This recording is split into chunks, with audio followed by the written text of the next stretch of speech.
Ever since my first TFCon, I've always heard this name of a particular event that not many people that I know in Transformers fandom go to, or at least not go to anymore.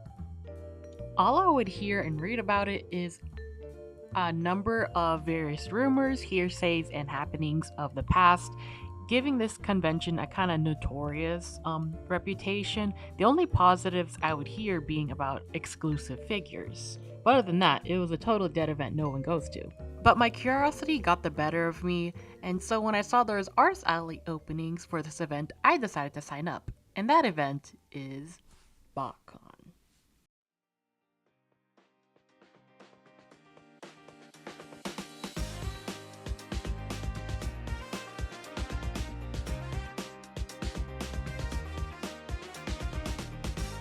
We are back at the airport. Control, that is.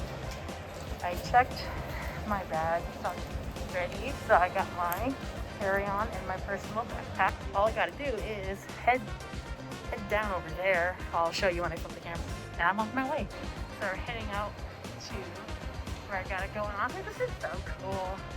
It's like not as busy as it is during the day or early morning because I did not want to wake up super early to go to the airport because I hate waking up early. But anyway, so happy I did night. I'm gonna do this from now because my flight is at 12:55 and I'll get to my first layover, which is in Atlanta, Georgia. So, and then at like around 7 a.m. their time, then I'll be heading off to Fort Wayne after that. Walking in the wrong direction while I'm talking.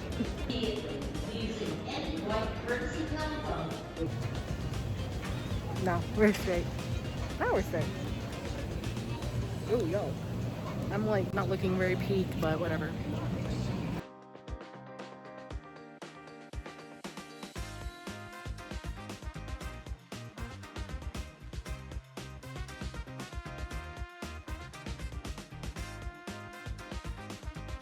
I'm here early, folks. Let's take a look at the museum for a bit.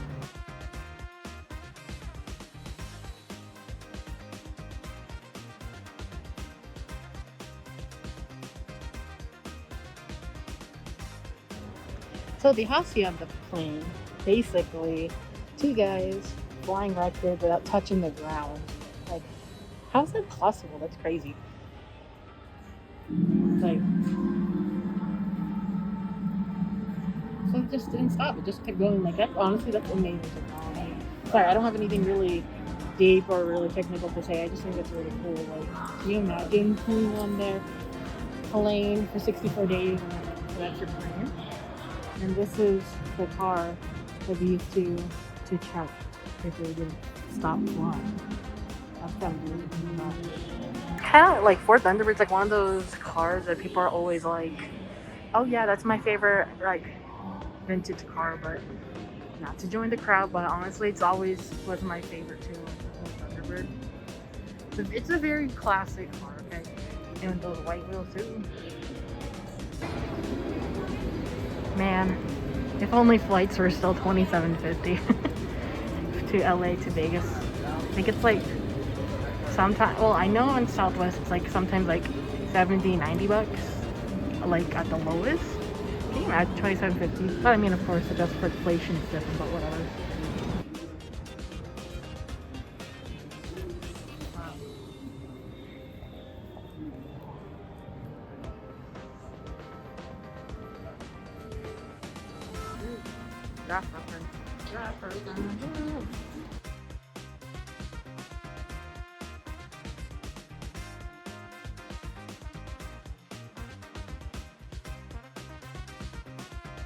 The namesake of the airport, it was called McCarran Airport, but now it's Harry Reid. And if I'm correct, it was because he was like xenophobic or racist or anti-Semitic, I think. That's what it said. I don't know the 100% details. I know that's why they changed the name to Harry Reid. They're both senators, but I just like the name McCarran because air in it, but yeah, so it was changed because, you know, the guy's actual beliefs during his time.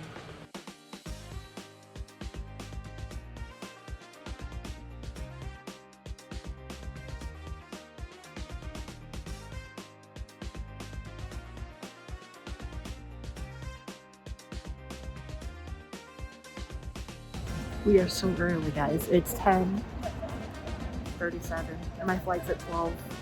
So I mean, it's better to be earlier than late, but yeah.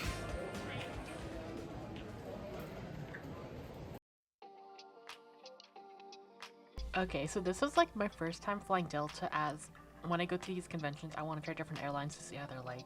And so far, I like Delta a lot better than Southwest. It just felt a lot more comfortable. They had this cool little time period based information video that played while the plane was getting ready for takeoff. And yeah, I didn't have someone sitting next to me, so that was really cool. I love when I have like space next to me. And yeah, here's a view of leaving Vegas, and look at that Paradise Strip over there, how cool it is.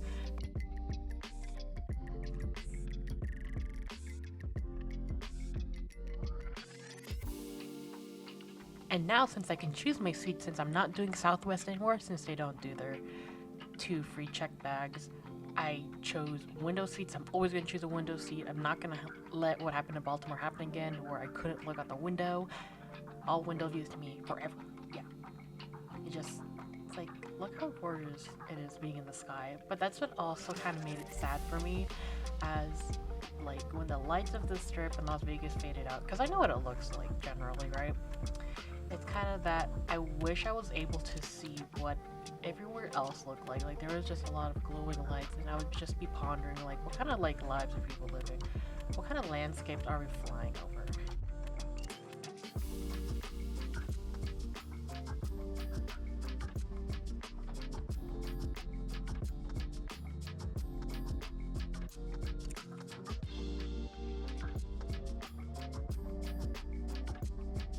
Now on Delta, they have like a selection of different snacks and drinks you can have if you fly over a certain amount of miles. And for me, I chose these vegan Biscoff biscuits and Coca-Cola. And this will be a reoccurring theme, as you'll see. That's the snack that I keep getting, and I look forward to it every single time they offered it. And slowly the night turned into day, and I was finally able to see what was going on in the ground before me, as I didn't really get a lot of sleep. I was just on and off every 30 minutes. So it was finally nice to actually get some benefit here. We get to see what's going on the ground level. And here, the plane was about to land to the Georgia airport. It was interesting to note that in the Atlanta airport, there was like a lot of art, which I think was cool. Next time I do want to get more footage of airports and everything, because I find that really interesting to see how places are in different areas. So, but yeah, it was really cool to see a bunch of art. And like in less than an hour, it was time to board that plane again to my final destination. My small sketches being checked because I don't have to carry it out. I think it's unpopular. I think people like having it. I don't really else do me figuring out how to put it in the overhang area. And saying goodbye to Atlanta, it was time to hit the skies over to our final destination and see green slowly fade. And of course, I got my Biscoff biscuit and Coca-Cola, which I'm pretty sure I got addicted to over this time. And so I was nomming on that, looking out in the beautiful sky, and looking at what I assumed were like fields of crops, like maybe cornfields and little farms. And I've never seen that in real life, so it was really cool to see it from above. Like, we went from green trees to patchwork. Sorry, when you're airport, look at that, they gave little cookies. I mean, I can't eat them, but it's a really nice gesture.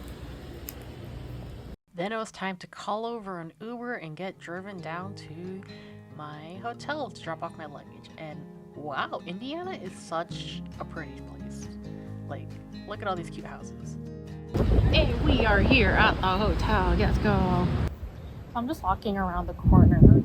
That is the courtyard, which is where I'm staying. The convention center just across the street. And then also Hampton Inn's at the East Plaza. That is the convention center. Look at that. That's all. Which also has a hotel connected to it, so. I'm waiting for the zoo, right? It's Botanical Garden over there, so I'm just gonna go there tomorrow because that'll be easy to just walk to, as opposed to probably won't be able to go to the zoo like tomorrow. Anyway, the only thing that sucks is I have to bring my backpack, and it's kind of heavy because it has like chargers, a portable battery pack, and etc. because I already feel bad because I have those big pillow boxes waiting at the front desk, and then I have my 3 luggages, which are big, and I know that it's like, oh gosh. So I was like, okay, I'm not even gonna bother unpacking this. We're just gonna leave whatever's in here, and I'll just suffer my back. Yeah. So because it's not check-in's not until a while. My roomie's not gonna be here for a while either. Even if the check-in was open, they're not gonna be here for a while anyway. So yeah. BotCon, whatever, you know. We're here for the Fort Wayne Zoo. We're here to look at the giraffe, the most important animal. And of course, we are here at the Fort Wayne Zoo and I got a feeding pass because they got giraffes. I'm gonna feed a giraffe. They got stinger. I'm gonna feed stingers. I'm gonna feed everybody else. Cool. First, before closing, we're gonna hit up the gift shop.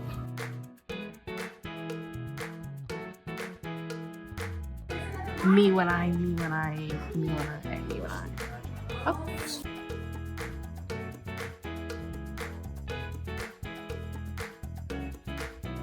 It goes hard. I think I have to buy it, guys, because like got a bunch of animals on it. Yeah. With drip acquired, it was time to find the giraffes. Such a lovely zoo, I'll say. Look how pretty it is. Disappointing. You can only feed it at 11 a.m. It's way past 11.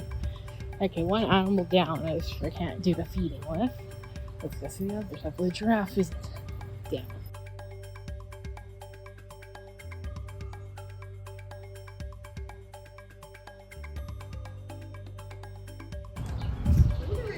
Me too, me too. Oh my goodness, me too.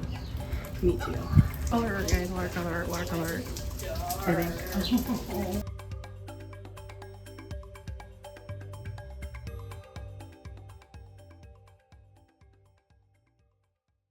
We found it.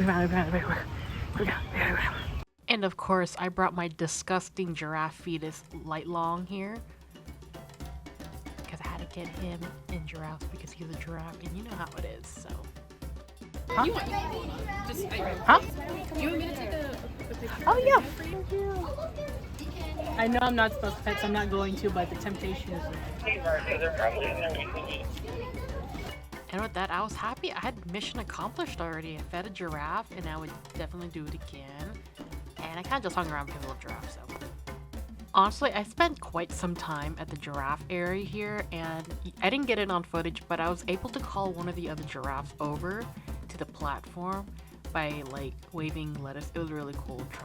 Trust that happened. It was real. It happened. I called giraffes and they listened to me, so. And as cool as giraffes are, I did want to see the rest of the zoo, the other animals, do some feeding because I felt like I had to speed run to find the rest of the feeding opportunities before it ends up being closed like the first one. But yeah, a lot of the animals were sleeping, and honestly, I get it. I would be sleeping with my feet out too, as it was warm with a nice little breeze.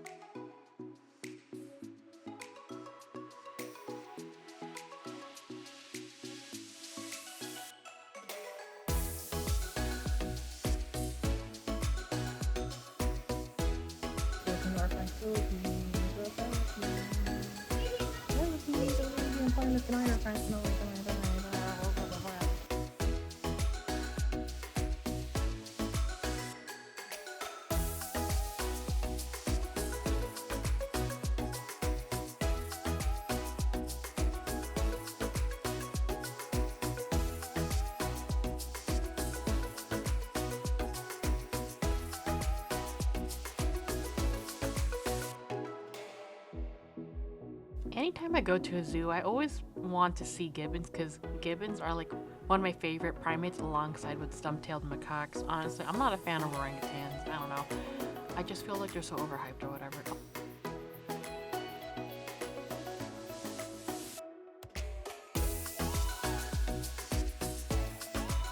Watch Monkey World, which is a show. It takes place in the UK about a primate sanctuary, right? They have various apes, right, and primates, and they got Suki monkeys, right? I always thought these things were like super huge, guys, because they look very dense, right?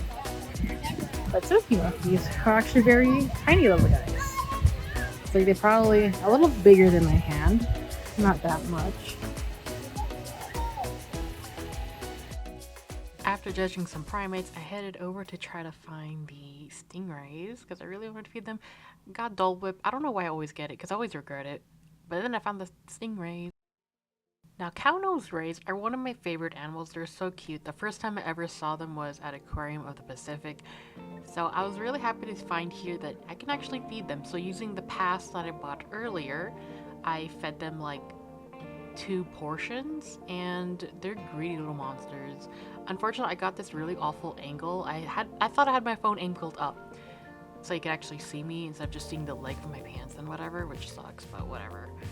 They're really cute. Of course, resisting the urge to, like, you know, pet them like a dog because they're not dogs or whatever. But there was this chopped up fish in which I was able to put in my hand and give it over to them. But like I said, they're greedy, slappy little monsters. Yeah, they're so cute. I love cow-nosed rays. I don't really have anything articulate to say about it. They're just so cute. I love them. Not gonna lie, around this time I was feeling kind of hungry and I didn't want to eat somewhere not in the zoo because there wasn't really too many options I was interested in. So I kind of sped around through everything else. Here's some cute little kangaroos and then this farm petting zoo area that they had as well. There's a bunch of this soft pollen looking plant. It was everywhere like snow. And I used the rest of my feeding pass to feed some chickens, which was kind of honestly pretty lackluster. I wouldn't recommend doing this. It was pretty boring compared to like the stingrays or giraffe. I wanted to walk back all the way to the giraffe area, but it was too far, so I was like, fine, let's just give the rest to the chickens and to the goats. But yeah, that was my time at the Fort Wayne Zoo. And so, wanting to eat, I was deciding between going to a very USA place or eating some Turkish food, and I just decided Turkish food because I was in the mood for like steak and rice, not gonna lie. So anyway, I chose this Turkish place called Deema, and it was honestly in a very unassuming, very empty and wide strip mall, and the restaurant inside was about the same as well. Like, it was only me sitting down in there and one other guy who was several booths away, and yeah, it was a completely empty restaurant. It felt kind of awkward to be in there, not gonna lie, but I was like, you know, the food sounds good, and plus I was already here, so I might as well try it, right? Oh, look at that, guys, we got served bread.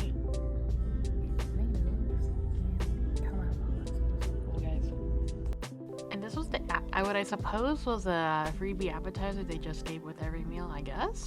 I don't know. Anyway, it was like with some seasoned tomatoes and olives. This was actually really tasty, like the toasted bread and the veggies. Good stuff. I got Sprite, even though you don't usually drink soda, you know, just to treat myself while I'm out here. And then I also got chicken wings, and I got the world's tiniest chicken wings. They were okay. They weren't really tasty though. And then I got the main dish, which I was really digging in. A bit unseasoned. It was a very expensive meal, not gonna lie. It ended up like $50, but whatever. I was like, okay, local business, it's fine. We're gonna do good, right? We're gonna do good this weekend, right? So it was fine. Had to take another $15 Uber back to the hotel to wait for my roommate to appear so I can finally get my packages and that we can head up. So I was just drawing for a few hours. Yeah. I have my giant pillows are like in there taking space. I feel bad. It must have been like that for like a few days.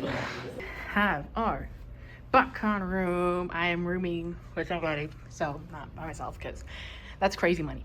Anyway, so have all the boxes for the pillows and stuff. I felt so bad because I saw those were stacked in like in the front door, and then I felt bad when I gave them my luggage before I went to the zoo because that's a lot.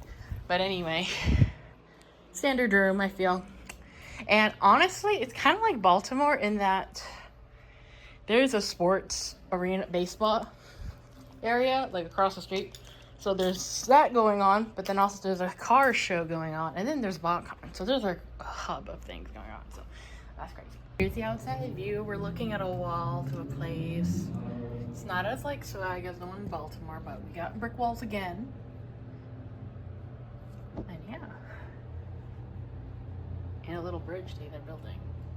Like, why would I go there? After lazing around in ice cold AC, my roomie Rito and I walked over around the block to King Euros, which had a good amount of affordable meals. This one was a fish sandwich, which was super simple. I didn't expect it to be that simple. And here's the baseball stadium I was talking about. Nightly, they would have fireworks shows, and you can see it from that skyline bar over there. I never got footage of the fireworks, even though it was reflected in our windows, and I never got to go to that bar in the sky, which would have been cool to do, but I forgot. And after all that, it was time to take a shower. TSA took my shampoo and conditioner, so I was very grateful that hotels just have this complimentary shampoo and conditioner on hand. And yeah, it was time to sleep, and it did. And then it was time for day one, and barely any sleep the day before, barely any sleep here because the AC was so loud. I was pepped, I was hyped, I was ready for good things to happen and to set up my table, and we were able to go in super early, so. Oh yeah, and because of pics you won't see it, but I have these Rosanias, Pastelli Pasanias, which are like clouds. I have them on because one, I like them into because, you know, sky matches, colors. It leads back to that because clouds, and also for my face mask, I'm gonna be wearing this chain jewelry, which is also clouds because it matches and it's purple and also sky down. So yeah. And with stuff in tow, we decided to actually use this sky bridge to bring all our stuff to the convention center. And so this was what it was like walking through that first sky bridge as shown, and this was in that intermediary building, which I don't know if it was part of the hotel or not, but we walked through this to get to the second sky bridge, which connects to the convention center. And this is the building of the convention center. And we went down the elevator, and we ended up walking to the hotel part of the center, which are both called Grand Wayne Center, so we thought, you know, we were going the right way. Then we turned around, went to the actual convention center, which was in the opposite direction, and we eventually made it to where we were gonna go. Walking down some more, walking down some more. Nothing was set up, there was no signage or anything for BotCon yet at this point, and it was too early to do anything, so we just went to Walmart because I forgot my yellow ponytail, which is essential to the skybound Carly fit, I felt. And we also bought some snacks. Here's some footage of the beautiful scenery that we saw passing by. This might be just normal to you guys, but to me, seeing all this green, these cute little houses, this is all foreign and new to me. So these are very essential to the Reno Varga BotCon vlog. So I went to Walmart, and as one does in a Transformers related convention video, I wanted to put in this footage where we were doing the obligatory Transformers fans looking at the Transformers aisle at a nearby Walmart or Target, because even though we're already at the Geek Nerd Loser convention, we're gonna go look in this aisle. Like, why do we do this? But it's just kind of like, you gotta, it's part of the experience, you gotta do it. And them. Joy and Lindsay are all well and good until this is the ugliest climate. That like cup. And I believe it was about like 12 p.m. in which we headed back to the convention center, and after wandering around to the other rooms of which customs are taking place, we were able to get registered. And armed with my vendor badge, it was time to walk down the aisle to my Artist Alley table, which was very peak placement. Hey. Artist Alley too. I got my stuff here. Why is it so hot everywhere? Why is it so hot? I say wearing a sweater anyway, so at least for setup, I'm fine with breaking the magic. Like a sweater with any, like a real cosplay anyway, but anyway, take it off for now. I'll put it back when I'm not sitting it because it's hot everywhere. To go pro and buy your own lights.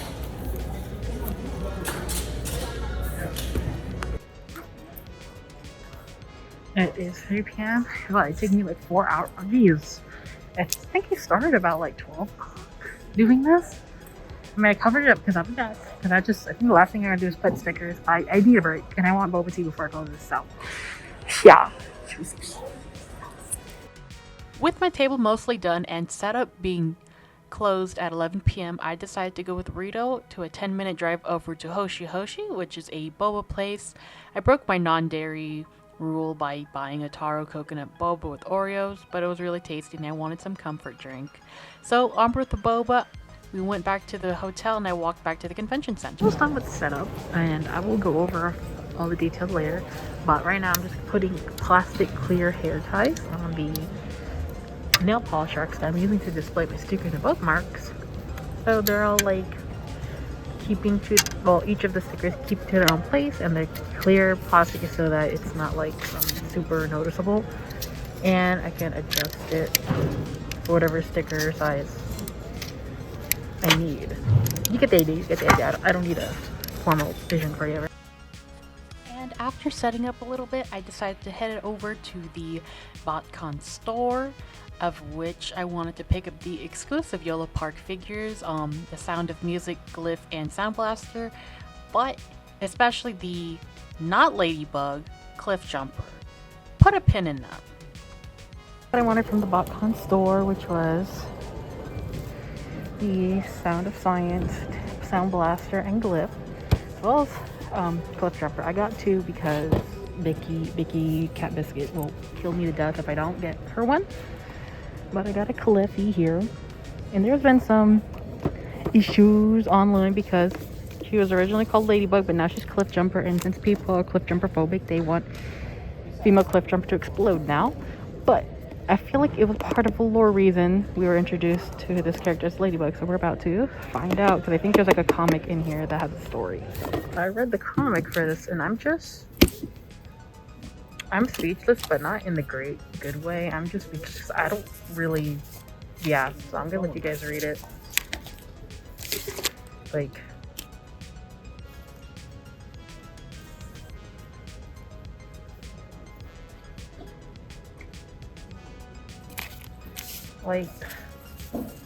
okay, like,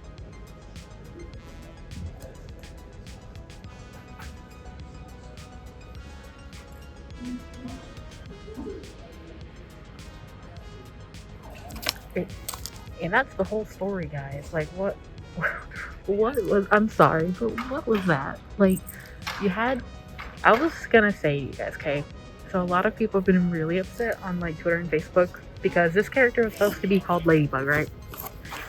Who is a female Decepticon. But then now, and within like the last few days, they rebranded her into Cliff Jumper. So female Cliff Jumper, right? Then okay, and then they were like, oh yeah, you guys will know the lore of the story when you buy the figure, right? And so I bought the figure, and this is the lore of the story, and I'm like, so we got Cliff Jumper being a term kind of like Seekers, but they just took his whole name and made him to like a working race of robot, and just I don't know, guys, like I'm speechless. Like I kind of I don't know why I'm so personally offended by this, but I get why people would be upset now, because it's like, okay, yeah, sure, Ladybug, she didn't have lore, right? It was just female Decepticon, that's all we knew, and red. But this is, I don't know, maybe there's a lore reason for why they did it, or they're doing it for the bit, the whole Ladybug, the kind of Cliff Jumper. And I thought maybe people are just being hating because people hate Cliff Jumper Transformers for some reason, but it's like, reading this, I'm like, well, no, I'm upset. I'm just kind of behind my booth. I'm like,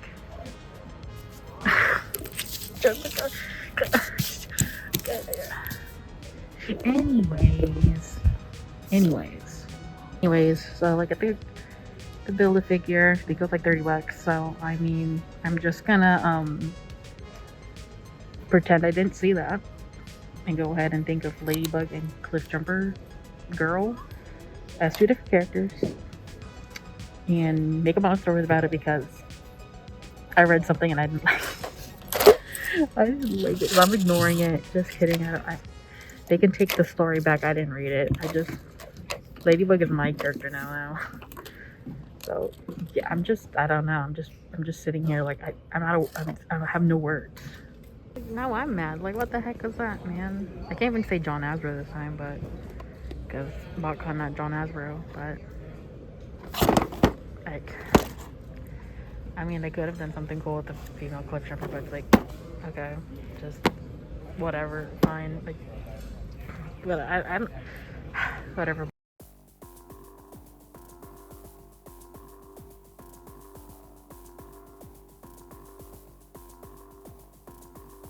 In any case, after setup, I went back to my room to put away my luggage bags.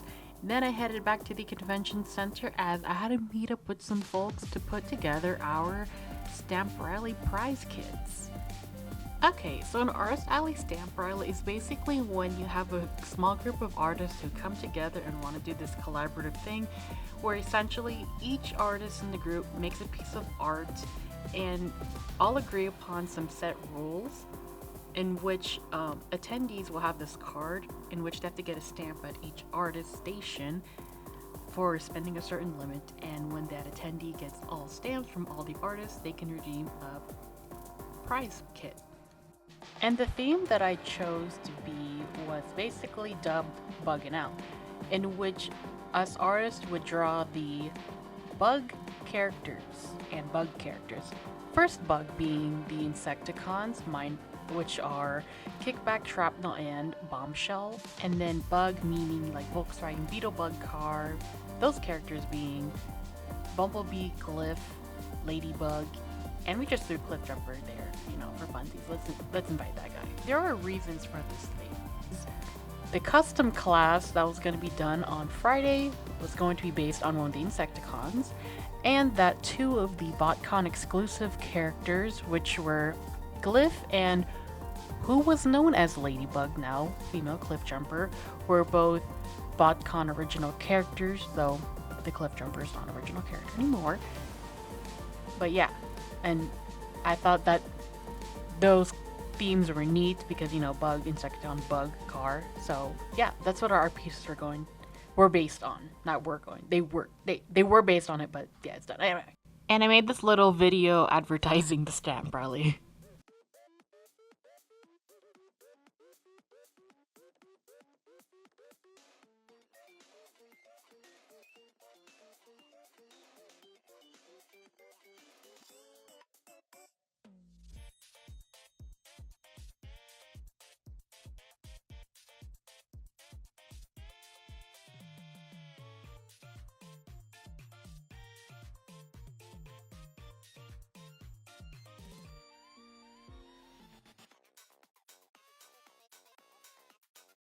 Got our Cuisine, which is lemon pepper Wingstop wings and fry, soda, and because I have to or else I will keel over and die, I had to get some steamed rice, so I got from Panda Express, and I also got some noodles because I like Panda Express noodles.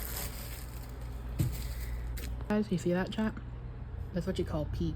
We got Panda Express chow mein, white rice, lemon pepper fries, lemon pepper wings. That's what it's all about, man. Also, eating it on a ripped up box of mine that I was gonna throw away, but it came out perfect, so I can eat in bed like a slob. Like a slob. Yeah. And after that, my stomach felt pretty awful eating all that deep fried food and everything. But anyway, yeah, I was in high spirits. I had high hopes and was feeling really excited for the next day. And boy, would it show me. So I woke up early for day 2, or what was basically the first day in which, you know, the dealer's room would be open. So I got in my G1 Metroplex fit, and yeah, I got ready to head over to the Artist Alley. Like the other day, and I was waiting for those rainy, cloudy weather to appear that I was told by AccuWeather that would happen for this weekend, and it's finally here. The clouds, no rain, really nice wind. It doesn't make a dent in the Metroplex what I'm wearing right now, but yeah. Okay, so I always depict this little mascot character wearing the red visor, and thing is, I do have that, like, so you see, I do have it, but I tend to only wear it decoratively for a few minutes, and then I take it off whenever I'm actually doing stuff, because let me show you how it looks like. Only fit a portion of it in the glasses itself, but yeah. So it's actually nice to use the red visor to like focus on the essential stuff like layout organization without getting distracted by my own colors. But as you can see, it's not really great to wear when I want to look at other people's stuff or if I'm doing commissions, because like it makes everything like red and black, you know what I mean? But it is cool, I admit, but not the easiest to work in. But the main thing is the gloves. Like I straight up had to take the gloves off because those are literally just for decorative purposes, because I can't use a phone with that. I can't hold anything with that. I can't draw it with it. So yeah, I just have the gloves specifically only to take my hi, this is how you can find me picture. Like, I try to wear this all the time, but unless I just need better gloves that I can actually use, because yeah, this little leather grip thing, yeah, it doesn't work for phones at all. So yeah, and I somewhat fixed off the OP tip jar. I gotta find a way to make the styrofoam go down a little, or maybe that'll be okay. But no, wait. Okay, now we got the diorama going. I can't get OP to sit up straight, but it's okay. I think I'm gonna make him sitting down suffering. All right, so here is the whole event, and it's split into like 2 parts. You got basically the right side, which is divided by the Artist Alley wall, and you got the left side. And I don't want to say anything about the size of the room because I don't want them to be like actually, but I feel like it's actually considerably kind of like a small amount of space compared to, like, let's say Baltimore or whatever. Don't ask me about like what does that even mean, you know, because I don't know. I'm not gonna measure sizes, but it just seemed like a little walkthrough. And a lot of people aren't set up yet because it's like 8 a.m. I believe. So, but yeah, it's like you can walk across the room in like less than a minute. I don't know if that tells you anything, but I know for sure if you go to LA, it's smaller, but it's very cool to look around still. So.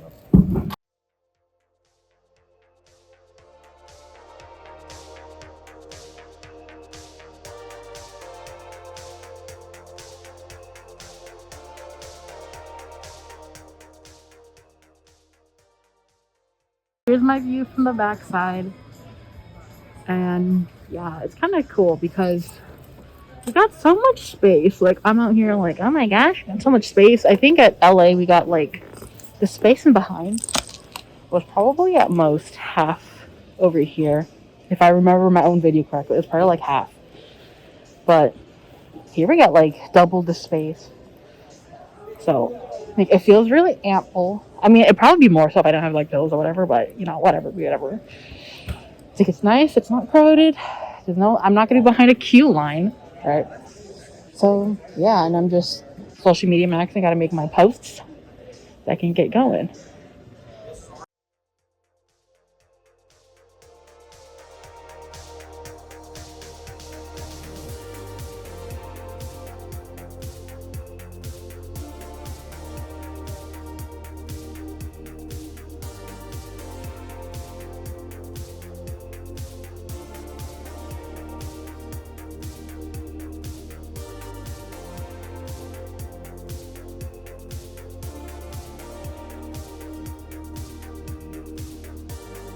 So here's how it was walking from the entrance to the dealer's hall all the way to my table.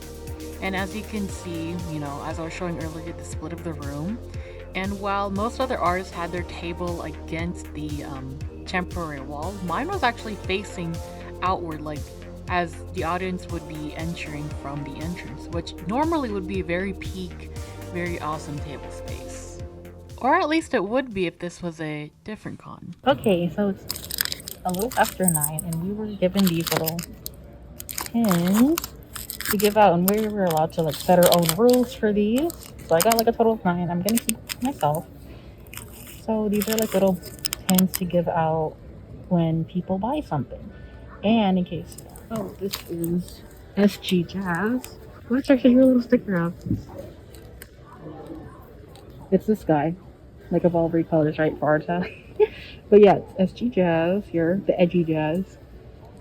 And so yeah, 9 pins, keep them on, and I think I'm gonna put like the spending minimum to like 20 maybe. I don't know.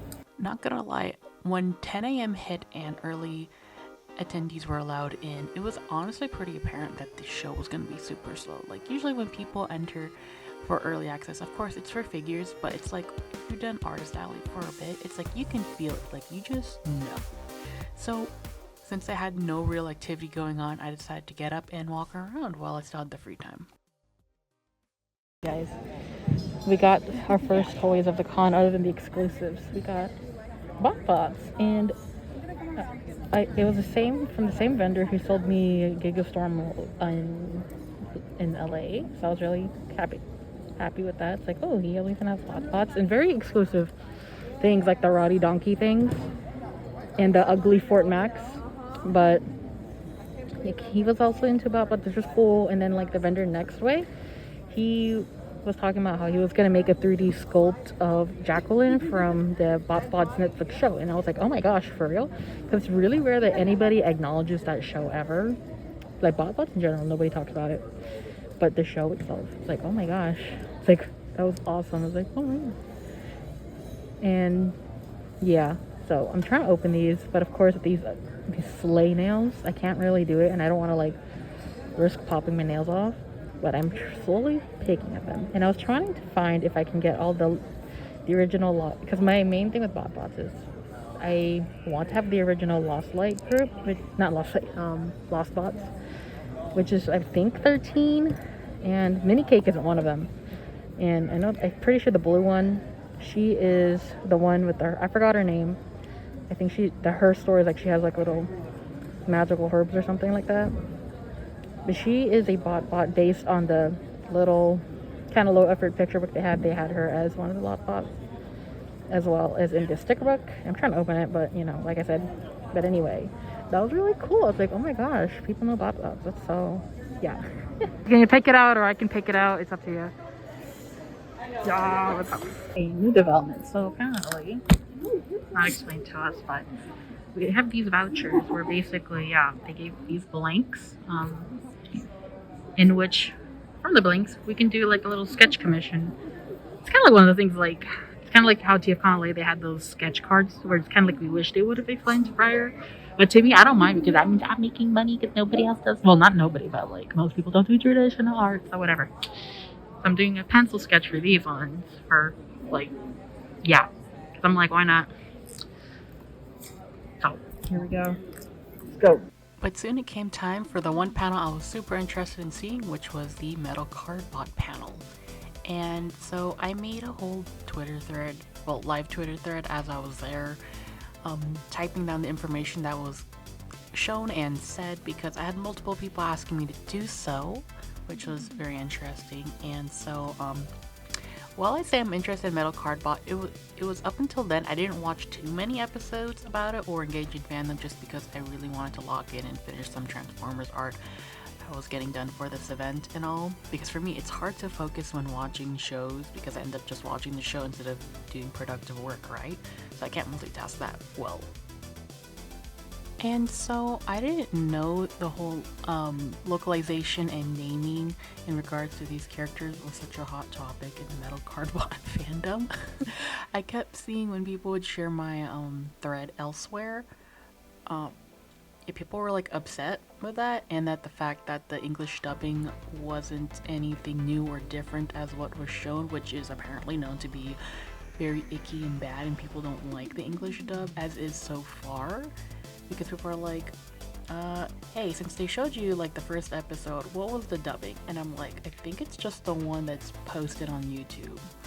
And apparently that's known for being not good. And people didn't like these names, especially for Blue Cop, which is apparently keeps switching from Blue Star to Blue Cobalt to Blue Cop. And people are like, oh, they should just kept the names the same. Why do they keep changing it? It's so ugly, we don't like those names. But anyway, also I kept getting kind of annoyed because it was like some people were expecting like deep insider information to be shared at this panel, and for me, I was pretty sure the point of this panel was to introduce metal Cardbot to like a new audience that might not have known about it. So there's not going to be insider information, there's not going to be like voice actors there, so on and so forth. So when people start expressing their annoyance and disappointment in that, I got really annoyed. And yeah, never let me get a hit tweet ever again, because I got really annoyed and just muted it at some point and didn't answer people's questions about it, because I'm like, yeah, it's just introducing metal Cardbot to people. I mean, it's BotCon. They're not thinking that super hardcore metal Cardbot fans are here right now. Like, for the most part, the panel was just expressing that please give a good reception for when metal Cardbot hits the States, because they're doing a launch later this fall in September, where people are going to be able to order these guys online without, you know, the whole huge import fees and all that kind of stuff that you would get if you ordered it from Asia right now. So after the panel, I went back to the metal Cardbot table, as throughout the past day and early in the day they weren't quite ready to set up. So everything is finally set up now, and I got to hold them. I don't really have any toy technical knowledge to say about the figures, other than honestly, compared to a lot of the Transformer stuff that we have, these are actually hefty, solid figures that feel worth your money. Like, they're not hollow McDonald's feeling plastic. No, you got really nice, shiny, color deco, beautiful looking robot figures here. We were allowed to transform and play with the ones on this white table. The others in the stands we were not allowed to play with. We were just only able to look. And of course, I wanted to give special attention to Sky Gallop and Blast Train because those are my wives. But yeah, these are like so cool. I can't wait for these to hit the online shelves so I can buy them.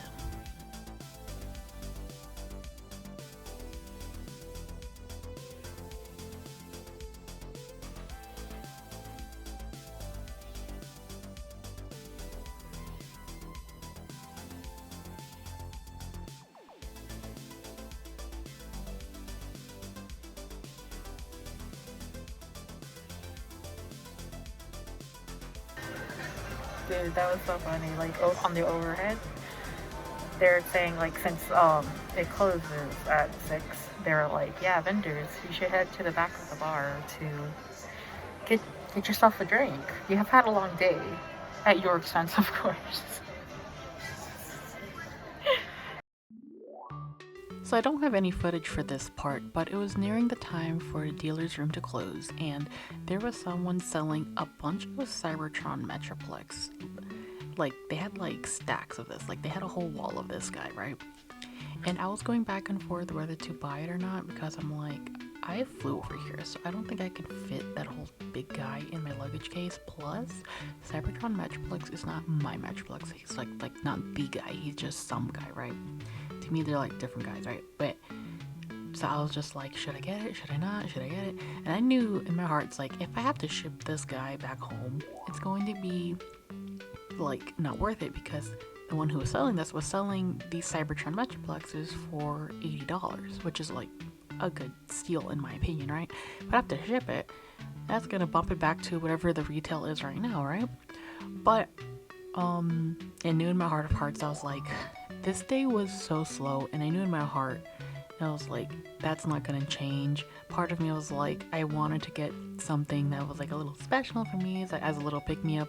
Part of me was like, you know, what if I sell and do really good so I have space in my luggage so I don't have to worry about it, tee-hee, right?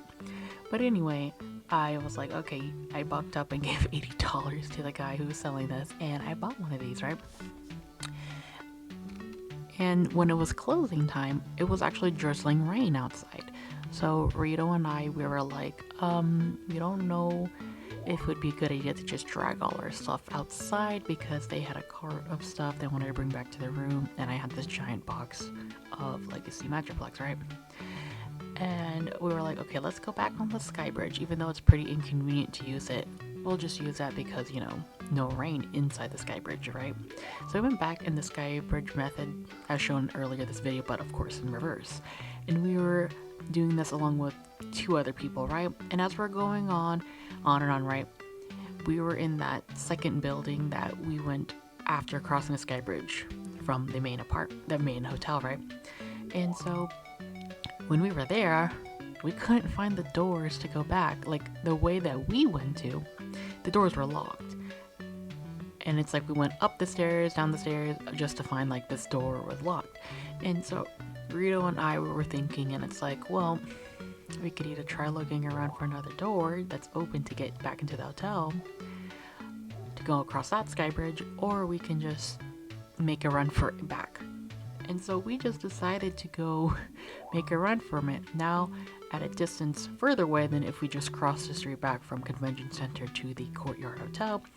We were just sprinting along, me having covered my Legacy Metroplex box with my Metroplex sweater, Rito having pretty ample coverage for their stuff, And yeah, we made a sprint for it, made it to the hotel in one piece, everything's all good, and we went to the elevator to our room. And in that same elevator, we were met by the same two people that we were trying to find the Skybridge entrance with. And they were like, yeah, we found doors that were open to go there. And we were trying to call out for you, but you guys were gone already. And we were kind of just chuckling about it because, like, yeah, Rita and I, if we just took a second and thought about it, maybe the doors we were trying to get into weren't the correct doors, hence they were locked, or maybe they were just an alternate route. But anyways, yeah, that was the situation. And yeah, this is a picture of me trying to figure out how I'm gonna put this Legacy Metroplex in my suitcase. But that was gonna be a problem later me was gonna solve. So after all that, a few people and I wanted to at least have one opportunity to eat out together, because that's what everybody kind of does when you go to, like, Artist Alley things at conventions, right? And so we chose a K barbecue place and just chose to do it on this first day of convention, being what was it, Friday? Because we figured, well, if we do it later on, we might all be just tired and end up not getting together like this. So here are the list of people who were at the K barbecue along with me, and we did a little talking. We talked we talked about lore, such as like how we all got into Transformers and stuff, and that was funny. Apparently my story is funny and I say it in a really weird, long-winded but funny way. And we were all divided into like groups of 4, so the accounts are listed here. That's who was at each table, because we were split into two different tables, so yeah. And not everyone's like a Vlogmaxer face online person such as I, so hence no pictures of anybody, and plus I forgot to take pictures anyway, so yeah. So after K barbecue and after we all dispersed, Marito and I decided to go to one of the room sales that people advertise, and honestly I'm too shy to do anything like that, to go to a room party or a room sale. So here's the only one I went to while they were looking at trading cards. This one so happened to have funny named Transformers, like, yeah, you guys know the one. So now it was day 3 and I really wanted to open up this bad boy since I bought him, so like duh. And honestly, I kind of grew a fondness for this Metroplex, even though I still think he's kind of ugly and whatever. It's like huge plastic. I think it's really worth it because $80 for this hunk? Yeah. I mean, also I took him out low-key because I knew I didn't have the luggage space to keep him in the box, so I was just gonna flatten the box and cover him up with a bunch of my clothes whenever it was time to leave. And yeah. So I was thinking he would be able to take apart like some figures are, but like no, he's just one solid guy.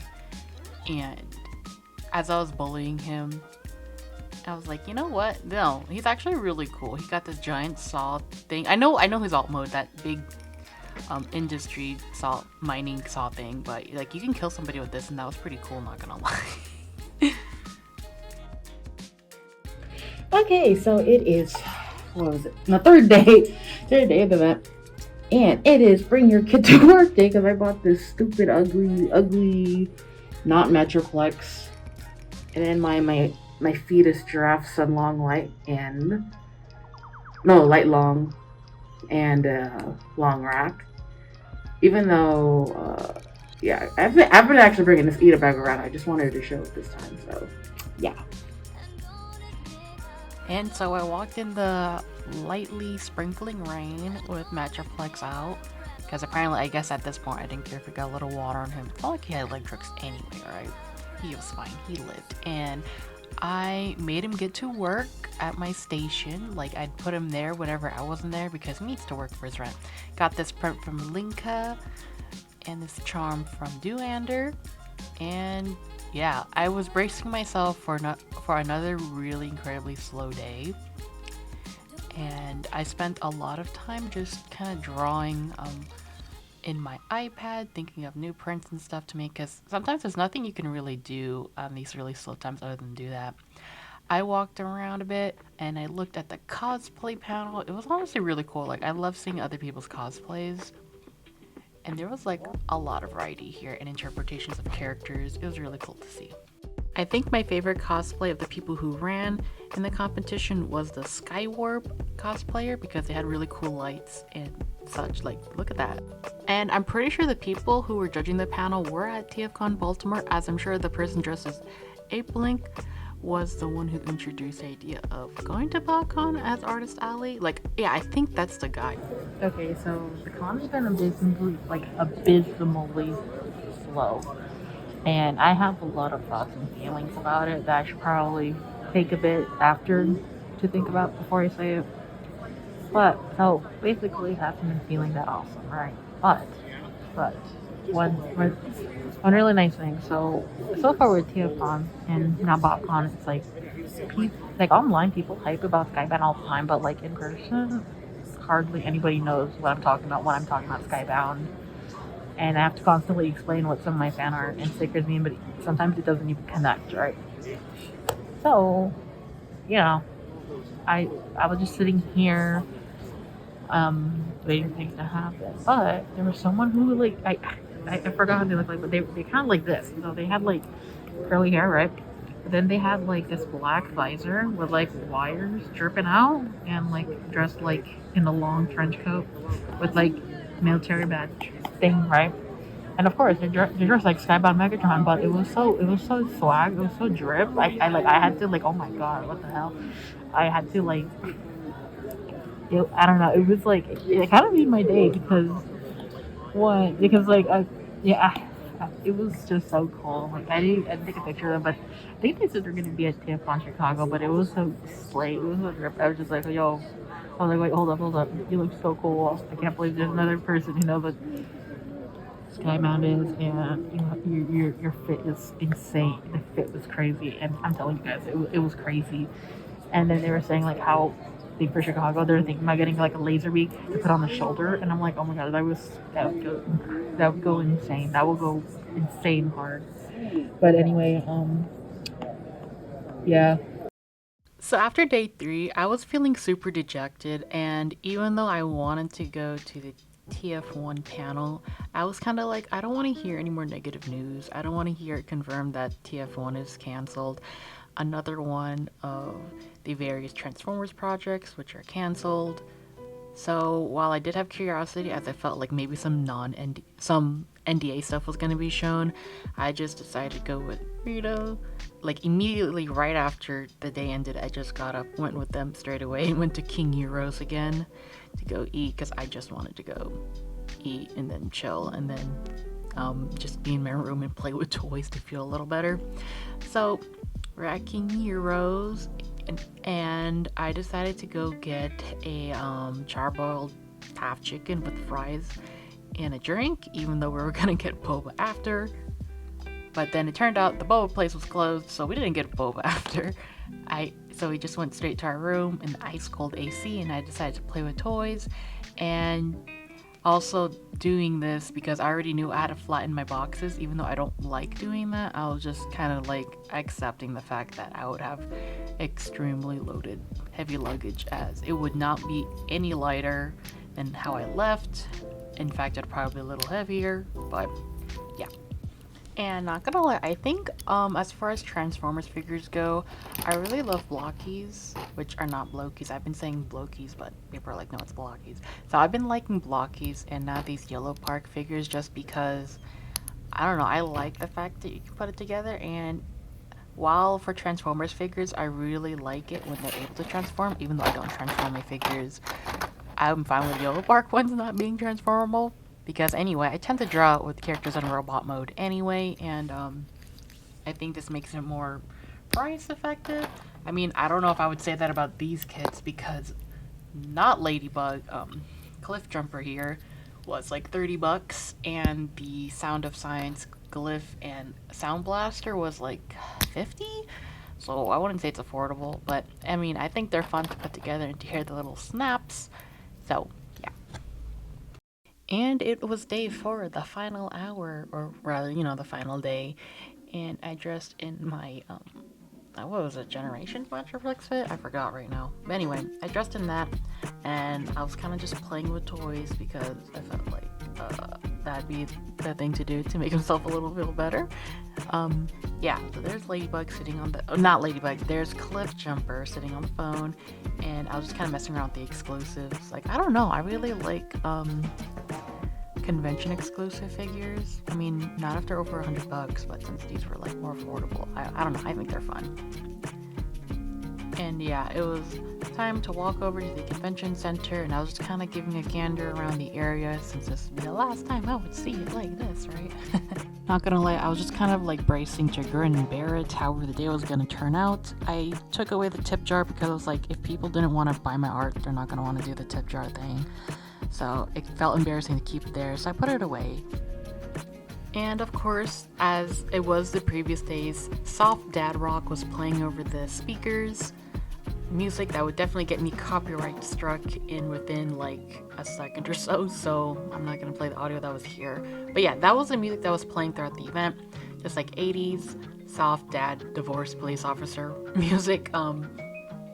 I decided to put my exclusive Yellow Park figures to work. They're gonna pay their rent, they're gonna pay their dues because they're getting my luggage and they're gonna cost me money, and they cost money to buy, so I wanted to get them to work.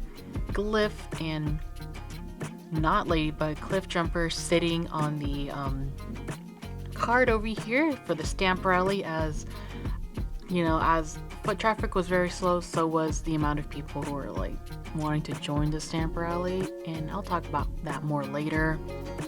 Terrible employees, let me tell you, because they kept falling off, and honestly within the hour they just wouldn't stay over there on the card.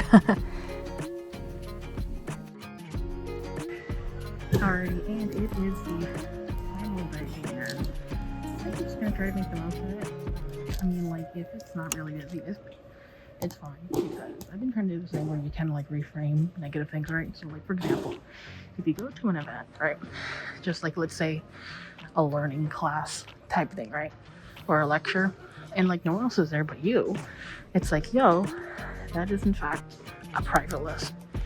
So for here, even if I don't really make sales, it's like, well, yeah, I paid to be here, and I can think of it as like, oh, like a nice spot to just draw, be able to chat with other people. So that's how I'm gonna see it. I'm gonna make myself make the most of it, not just kind of like just sit and like wallow. I'm gonna like actually talk to people, probably do some art trades and stuff like that. So yeah, and also I moved the stamp rally signs because I realized people don't really look up; they look more center. So yeah, and I brought out my Yellow Park figures of Cliff Jumper. I'm gonna call her Ladybug anyway. And Glyph. So yeah. I mean, as expected, none of us were particularly busy. So other artists, not just me, we were just kind of doing like little trades in the form of like sketchbook trades or merch trades. I was doing a lot of iPad drawing and doodling,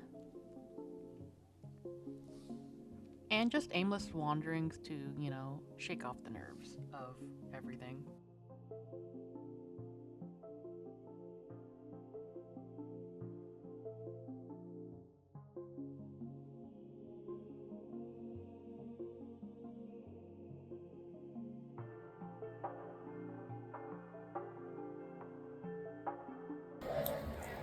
Okay, so basically my goal for today is survive. So far that's been happening with doing the art trades with people. It's actually improving my mood, so I don't feel like totally bad. It's like, okay, it's a win. I'm getting Metroplex done by various people. I'm happy about that. And yeah, so if I can, so far it seems to be doing better on Sunday. It's just that if I can make back hotel costs, that would be awesome.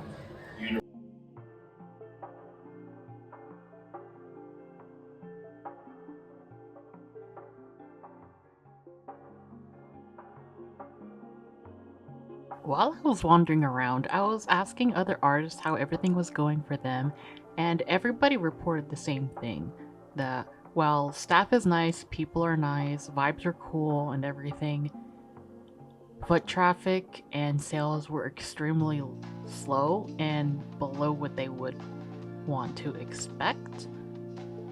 Like, everyone else was just kind of doodling away or aimlessly wandering or just chatting how everything has been.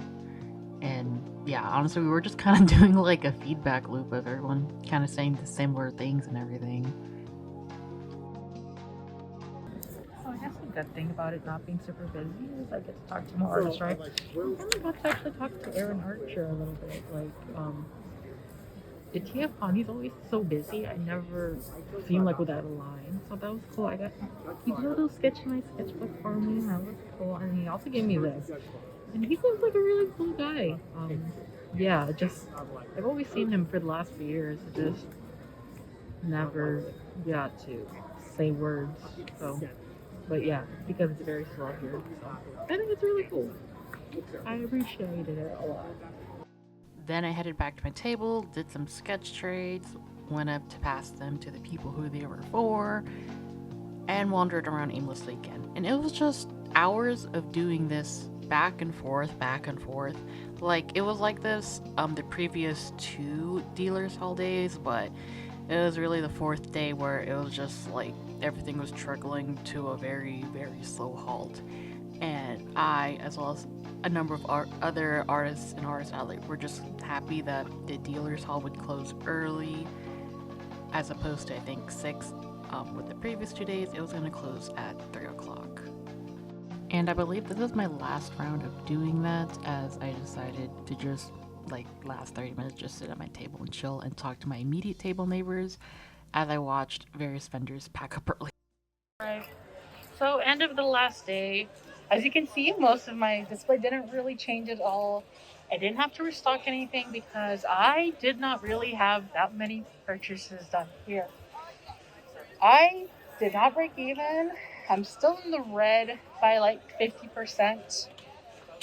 Like I said, people are really lovely. They're really nice. But yeah, it doesn't turn out how I'd like it to. But that's okay. I wouldn't say it's a learning lesson because I don't know what was my lesson to learn here other than, life be like that sometimes. But maybe it's kind of more like, just figuring out how to deal and process different things. Like, it didn't turn out as much as I hoped. And trust, I did have a lot of hope and expectation that it'd be cool. But it was a really nice experience to go ahead and do this convention. See what it's like compared to, like, what everyone says online, which is basically nothing about what happens after the convention, just past lore, as I'll probably go more in depth into later in this video. But yeah, I'm just gonna unpack and hey, at least I have a full stock. I'm mostly full stock for Etsy. So I just gotta take a bunch of pictures and all of that. But yeah, I think I'm proud of the work I did. Just gotta have the same energy for Chicago. Okay, so when signing for BotCon, they said that they would give us a free gift at the end. And you know what that free gift was? It's a cliff jumper. Yeah, I got a free cliff jumper. I already got one, but what's wrong with 2? I mean, what if I didn't want to make it to Ladybug, Anyway, yeah, I don't know, I'm gonna do the second one, actually. Like, okay. That's cool. I don't mind, but it's like, I wish I kind of knew that before, because I already bought one, but whatever. After teardown, Rito and I went over to King Euro's to go get some food. We found out it was closed on Sundays, so we decided to drive over to Hoshi Hoshi to get a drink. We both challenged each other to get a drink we usually wouldn't, so thus I got a Sakura soda with popping pearls, and we ate at the nearest Panda Express. And the orange chicken was actually spicy here. I was kind of shocked because where I am, it's usually not spicy, even though they say orange chicken would be spicy, but I was like, whoa. Okay, so at this point, I had to unstuff all the pillows because I figured it would just cost too much to send them back with the stuffing intact, as I sent this out for about $90, but that was with a discount using Pirate Ship. That's not like the full USPS price that I would have to pay, like, without using that website service. So while I metaphorically felt gutted, I also had to de-gut these pillows, and that didn't feel really good. part of my total sadness about the event was because I felt like this was going to be like a revival for me in a way, because I felt a lot of shame towards how I had TFConLA turn out, but I had this fully realized setup. I had organization in how I packed my luggage, and I had a lot of hope, and the fact that it just didn't turn out really crushed me. Like, it really sucked. And if I had the audio here, you can definitely hear it, but it's kind of personal, kind of cringe, not gonna lie, in retrospect. Like, there are bigger things happening in the world, but, you know, as someone who kind of like invests her time, money, and kind of soul into doing this art, it just sucked all around, you know? It did not feel good. And then looking at all these deflated pillows, it kind of felt like a failure. Like, I failed and I was just condemned to just do terrible. Which just sounds extra, but it's not as bad as what I was thinking at the time, let me tell you. After spending the whole night and early morning trying to configure all my stuff into 3 luggages, it was time for us to leave. We put our stuff in the car, said our final goodbyes to the Fort Wayne area, ate at Kinuro one more time. Of course, me having rice from Panda Express. This was the leftover rice from the Wingstop order because I was like, I need some rice. I can't just eat meat with fries. I tried fried okra for the first time. I wasn't a huge fan. But anyway, we were driving one last time over to Hoshi Hoshi. Please look at these cute houses. I don't know. I don't know if this is just common on the East Coast, but anyway. Went to Hoshi Hoshi one last time. Got my comfort drink of Taro Coconut Oreo Boba. And Rita drove me over to the Fort Wayne airport, and I said my goodbyes to Rito, and I downed my entire drink, even though I like to drink things like boba slowly. And yeah, like, I'm used to it. It should be crazy busy and people are like honking at each other and trying to like hit each other's cars, but it's just like this, like dude, it's like there's like no traffic, no stress or anything. It's just, I could just chill. Like, I don't have to like stress out to get my stuff. That's crazy.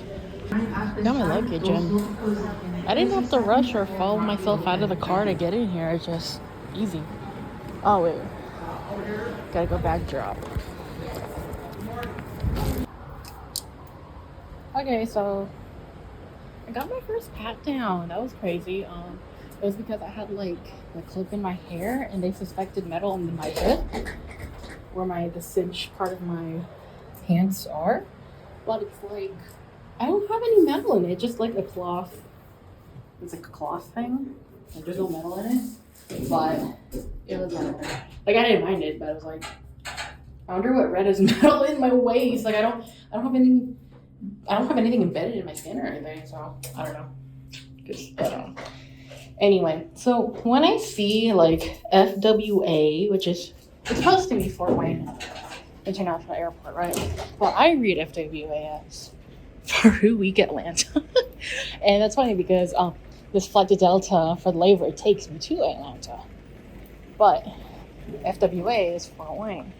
But yeah, I keep thinking Faru Week Atlanta. It's like, oh, it's taking me to Faru Week Atlanta. But then like a split second passes and I'm like, no, it's not.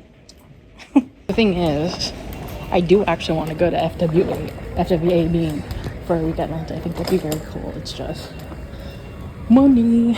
And I think that's one of those places where it's hard to get in because so many people want room in there. It's hard to get space, so yeah. Not gonna lie, I booked my plane for like a 5 p.m. flight because I was planning to go to the conservatory perhaps before leaving to go back home, but it turns out, you know, it's closed on Mondays, so I was just kind of like chilling in the airport for like 5 hours going from chair to chair, and it's also pretty comfy at the Fort Wayne airport, so yeah. But, you know, soon it came time to board the plane, and the plane going to and from Indiana is like really cramped, like a 2-seater row, but it's like you're kind of squished next to each other. So I was just focusing really hard to look on the outside because I'm like, oh, this is so cramped, the AC's not working, everything like that, right?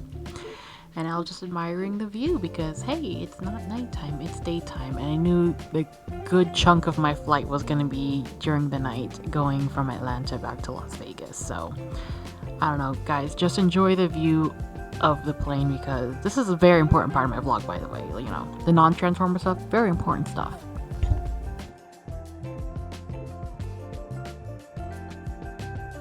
Like a petulant child, my favorite thing I was looking forward to was the Biscoff biscuits and soda. I think I'm addicted to Biscoff biscuits and soda. Like, I expect that on my next flight. And my flight from Atlanta to Vegas, it got pushed back from 9 p.m. to 10, and we weren't going to be there back at Vegas until like midnight. But anyway, yeah, this is the night portion of the flight. And so I tried Arby's at the Atlanta airport, and my stomach was like, felt like someone was kicking me in the gut, but also there was crying children behind me, so they were like kicking me from behind, and it felt really sucky. So I was really happy when I got my 2 rounds of Biscoff cookies and soda. And I was drifting on and off to sleep, and I realized how exhausted I was by everything. And the flight felt super long, but you know, as time goes, we eventually made it back to Vegas. We saw the lights, and we were heading down to the ground. And I was saying bye to flying in the air. And of course, at the moment, I was like, finally, because I feel really sucky and everything. But now I'm like, it was pretty cozy considering my row only had me in it. There's no one next to me.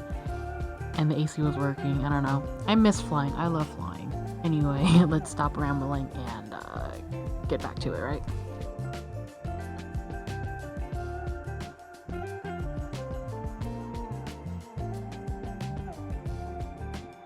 Saw the welcome sites of the various gambling station at the airport and headed down to the terminal to go to wherever I was gonna get picked up and go home. So yeah, this is how it looks like at night.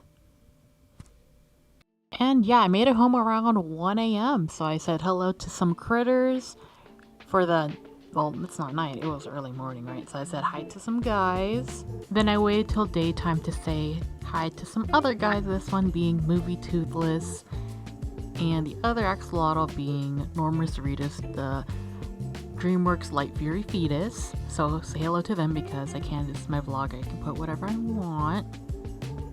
Little freak. And of course, here's my not impressed husky, Coda. Okay, now it's time for the BotCon art and toy haul. And you can kind of see it poking out in the side there a little bit, right?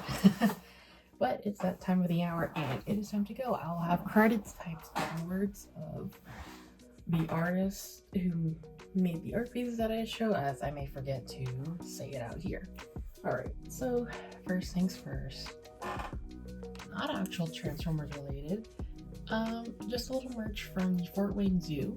Here's a little pin, and here's a shirt. I have been realizing lately that I've been really liking souvenir shirts. I mean, of course, only if the design goes hard, but like souvenir shirt, band shirts that you would get after a concert. Love those. So I saw this design and I really like it because it got that traditional art style going on. It got 2 giraffes and several animals, and I like the look, so got that. Let's make a pile there. Then actually moving on to the Transformer stuff. You saw earlier in the video I got Cybertron Metroplex, this big guy. Oh, yeah, this big ugly guy. And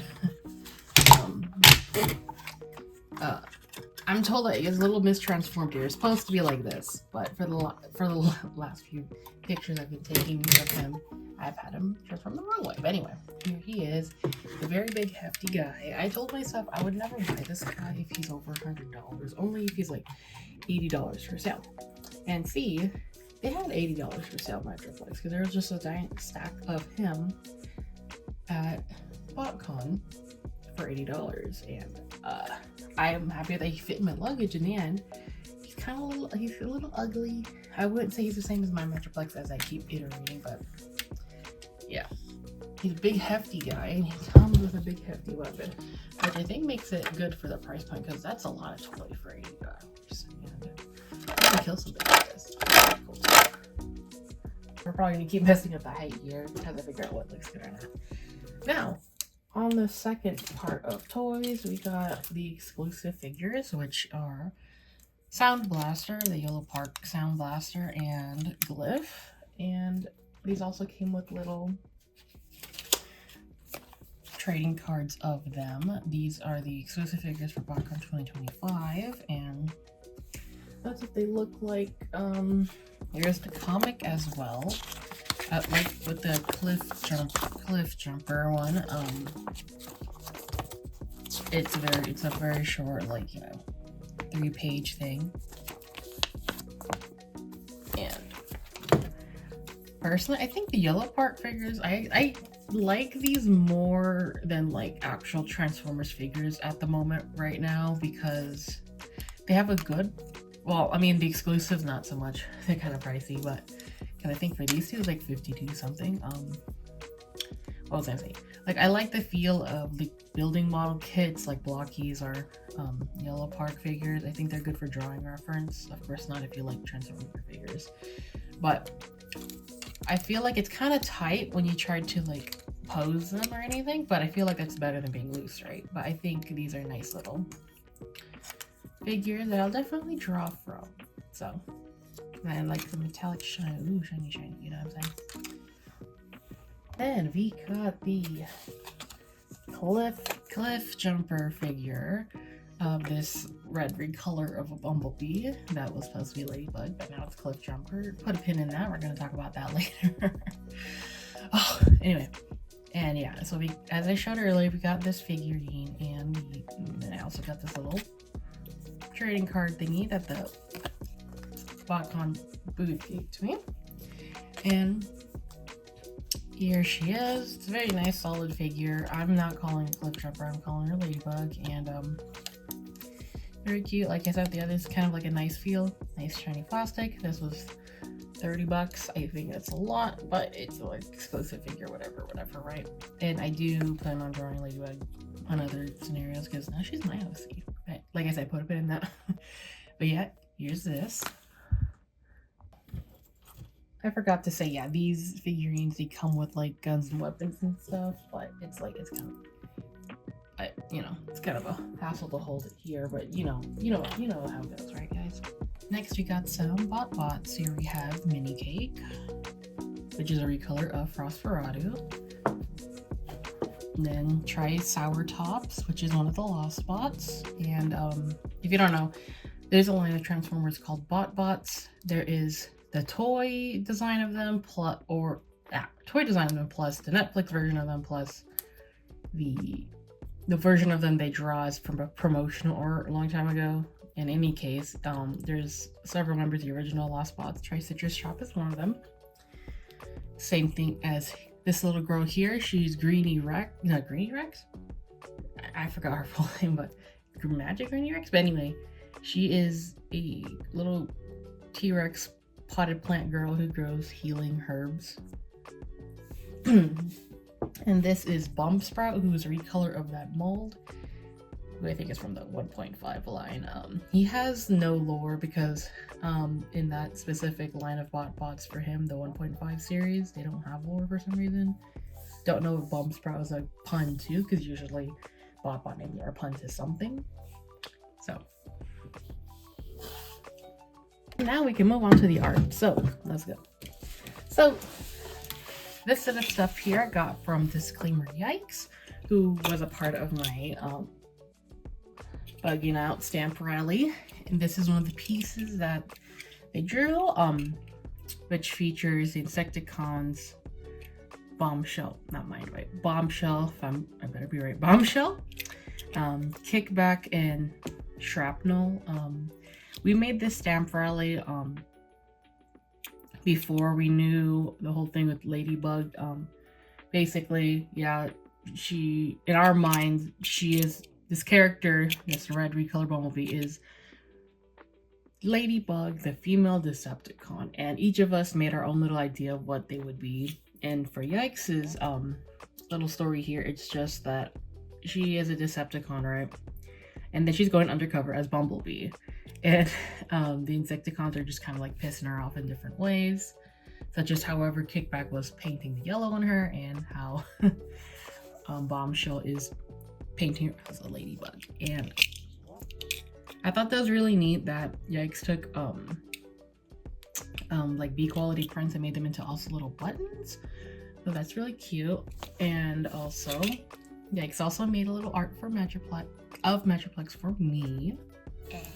And then this little Autobot carabiner, which kind of goes hard. It's like where you would have your charms and you would kind of hang it here. That goes hard. Next, we have art pieces from Ron was here, who is another member of the stamp rally I had, and they made a Metroplex art for me because we're doing trade these. And then also this was their part of the stamp rally, which is this sticker of Ladybug with Bumblebee and Cliff Jumper. And this was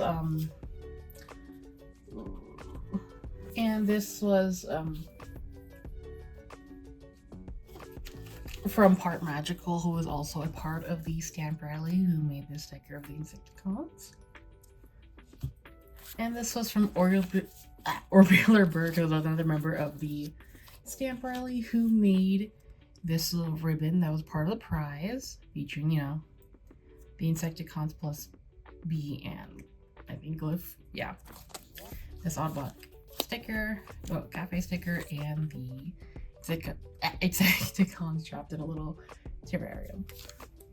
Last member of the Marina Workers Stamp Rally thing. This is a piece of Ladybug and Glyph from Your Guiding X.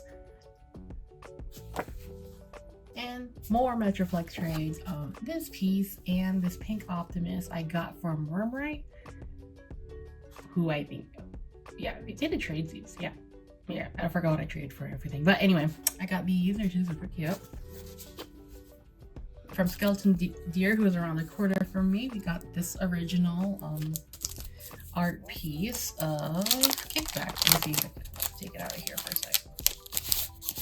You know me, I love traditional art because I'm a traditional artist. So we got this acrylic piece over here that's so cool. I love how we got the yellows, the oranges, and the purples. As you might be able to tell, those are like my favorite colors, yellows and purples.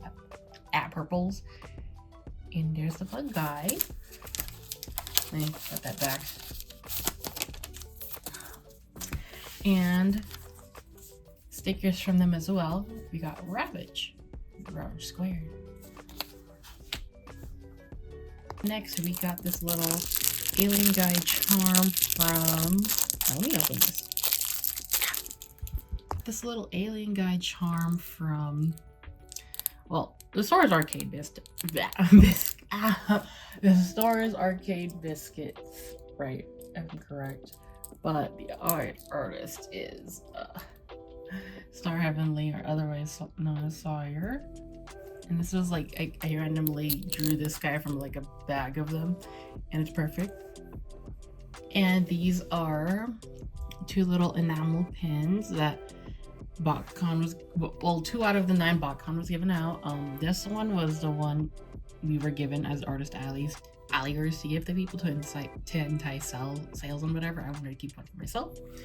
And this is another one given if you like purchase something from the BotCon store. There was like, I wanted to collect all 9 of them, but I wasn't able to, but 2 is okay, I guess. So. And then this one, okay. And this Metroplex sketch was from Hander, otherwise known as Elena. And it was really cute. They made me like a little note. I'm covering it because I don't want you guys to know that one yet. But they made little notes to everybody, and that was so cute. And yeah, we were talking about lore and how we got into Transformers during that Crane barbecue. So there's a little note about that. And yeah, Metro. Yeah, okay, and several pieces from Link Hagua. I can't speak right now. It's so early in the morning. I'm recording this. But anyway, the one with the fish profile picture. Okay. This is one of their art pieces, which is Arachnid and Sentinel. This one goes hard. I remember seeing this online and I was like, oh dang, that goes hard, guys. And then another piece I got from them was this, where they meets the Ivrotimus and Drift. And this is so silly, oh my god. Okay, this is their little sketch piece of Metroplex me, and it's like, of all of the Metroplex sketches, like that's crazy, mewing and mogging Metroplex. Plus Boo. Oh, which is true, because that's like the biggest thing people notice about Metroplex, other than he looks stupid. Well, what in regards of him looking really stupid, he has a crazy waist to boob ratio game. And honestly, yeah, but it's the fact that he's like mocking that's kind of.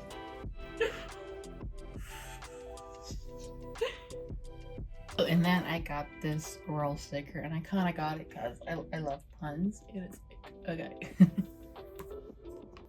Then I got this piece of Alita and the other girls of the Autobots from what's the account?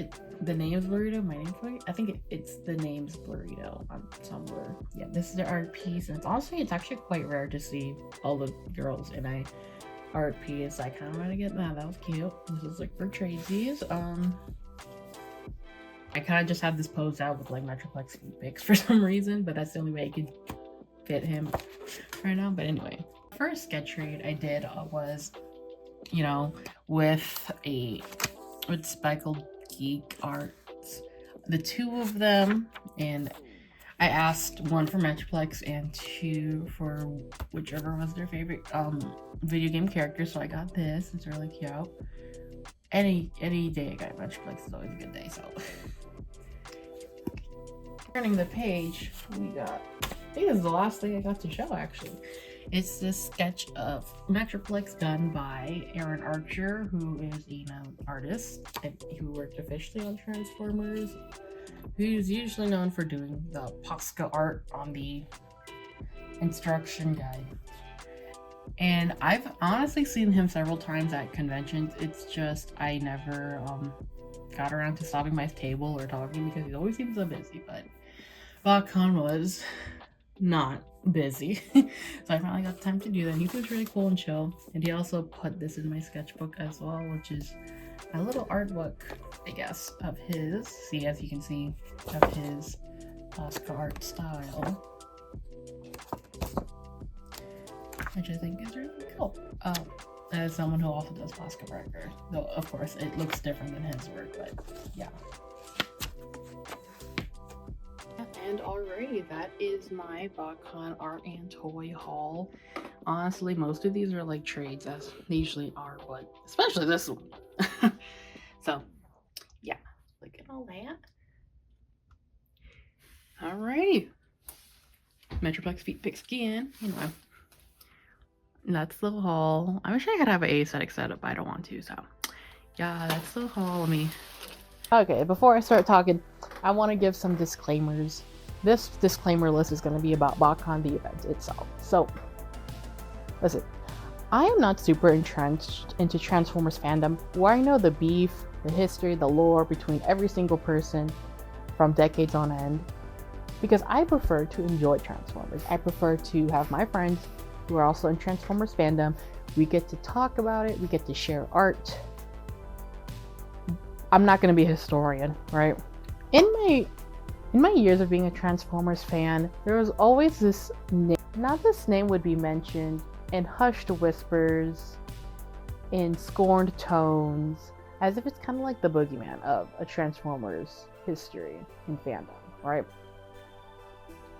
And the topics concerning this event would range from a particular individual who is known for inflammatory statements to credit card fraud, of which was blamed on the attendees for not having a very secure password as opposed to the actual system itself.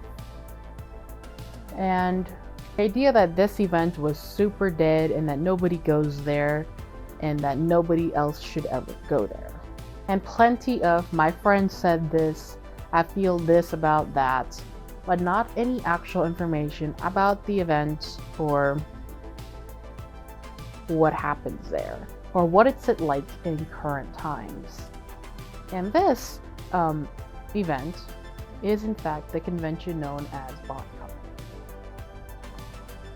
When I tried to look up this event, there's very little to no coverage of how it is in recent times. At most, it's just kind of like coverage of toys, which I mean is the natural thing. People usually go to conventions about Transformers for just toys. But there's no speaking of what happens at this event or anything like that on like a wider scale.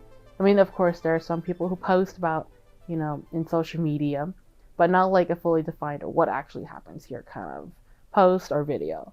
So from since I was asking about the event to when I announced I was signed up to when I said I was tabling at this event, I got a lot of people coming out of the woodworks to say their unwanted, very negative opinions about this event and what they're implying about me from this event. And it's like, not to be ageist, but if you're like 30, 40, 50 plus year old going to someone's DMs and PMs to say extremely rude things with very elementary level insults and hate because, I mean, hate that you kind of reiterating based on what other people have said and rumors other people have said, I think you might need to grow up. Not to be ageist, but I'm just saying that's very immature. Very immature. And it's like, it's not like I'm popular. Not that I'm saying people who are popular who should be getting that kind of reception from people, but it was like unreal. Like, why me specifically, unless other people have been dealing with that? So with this lack of coverage, weirdos in my DMs, and a genuine curiosity, I decided to see what BotCon was about. And boy, did I pay heavily. For weeks leading up to the event, I was planning and packing. I had super high hopes. I was really excited for BotCon, as part of me wanted to use this as a way to redeem myself from TFConLA. As you know, in the previous vlog, I felt really bad of how TFConLA ended up for me. Like, not only were like the vibes weren't there from previous years, but also, you know, my setup was lacking. I was slacking. I had the whole moment, you know what I'm saying? So I really wanted this to do well. And not knowing anything about BotCon, considering it was like an extra day, I was excited for, like, you know, to see what's going on in there, especially since they had this panel for Metal Cardbot, which is a non-Transformers series about transforming cars from a planet called Machina, which exploded, and they're on Earth. And I've been seeing all kinds of stuff about it, so I was really excited to see that as well. I was genuinely excited because I didn't know anything about what's it like going to the Midwest of the US. I mean, some assumptions I made were like, you know, it's gonna be, the air is gonna be wet, but honestly, when comparing it to Las Vegas, a lot of places have air that's wet, so that was, you know, that it was gonna be green, that I was gonna see cornfields, that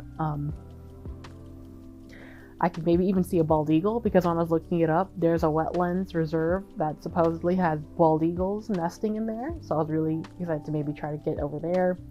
There is a botanical garden that was across the way from the hotel I was staying at, which had koi ponds and like various greeneries and different sections. I was excited to see that.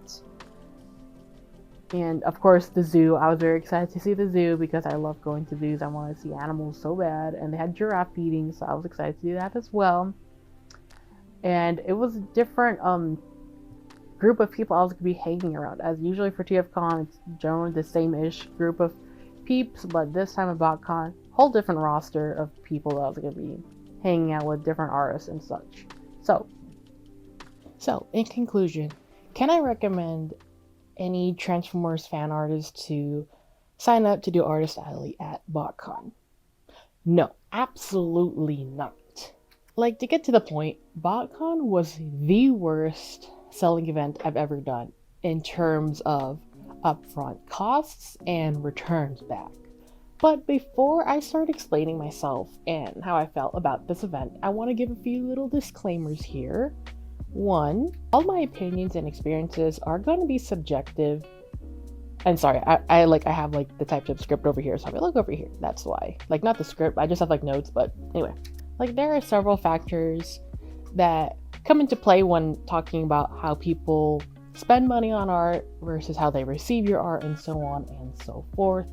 Such as, you know, subjective taste, how I set up my Artist Alley table, my outward demeanor and personality and attitude, so on and so forth. And point number 2, I'm not saying I'm entitled to sales from people or everybody to be interested in my art ever. And no, I'm not saying any of these statements that I'm about to make to elicit some kind of sense of guilt or needing of people to buy my stuff. I'm just expressing my experience here in order to be helpful to other artists who may be watching this or people who are genuinely curious about the BotCon experience. And my last point, yes, I did choose to go to this event. I chose to go to an event that's across the country with a known reputation for it, and myself knowing some previous experiences of other people who have Artist Alley here. Granted, it was several years ago, but I've done this all I've done this with everything in mind about that. So I'm gonna go ahead and somewhere on the screen, wherever the text is gonna go, I'm gonna show the breakdown of the most basic expenses I have. And so let's say, just around it was about 1.5k in expenses that I would need, 1.5k in expenses, and that I would need to hit that to be breaking even or in the green. Probably more like, probably more if I include food, but I didn't want to include it because I want to make myself a little bit better, right? So that's how much it is, right? So how much did I end up making having put that much money down?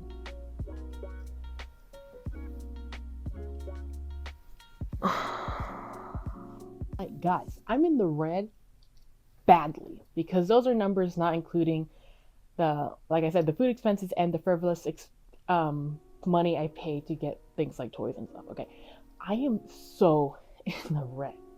Yeah, so I'm just looking at my square here so I can give a little bit more detailed things going on here. So the highest item, not the highest item, the item that sold the most were stickers, and following that line it was stickers, bookmarks, large acrylic charms, and like pillows, and that wasn't a lot. So stickers being a whole big chunk of it, and the fact that people mainly paid with cash kind of brings me to believe the idea that for this convention people aren't necessarily looking to spend the money. They're kind of just looking for whatever extra cash they may have to buy a little fun thing, and that's okay.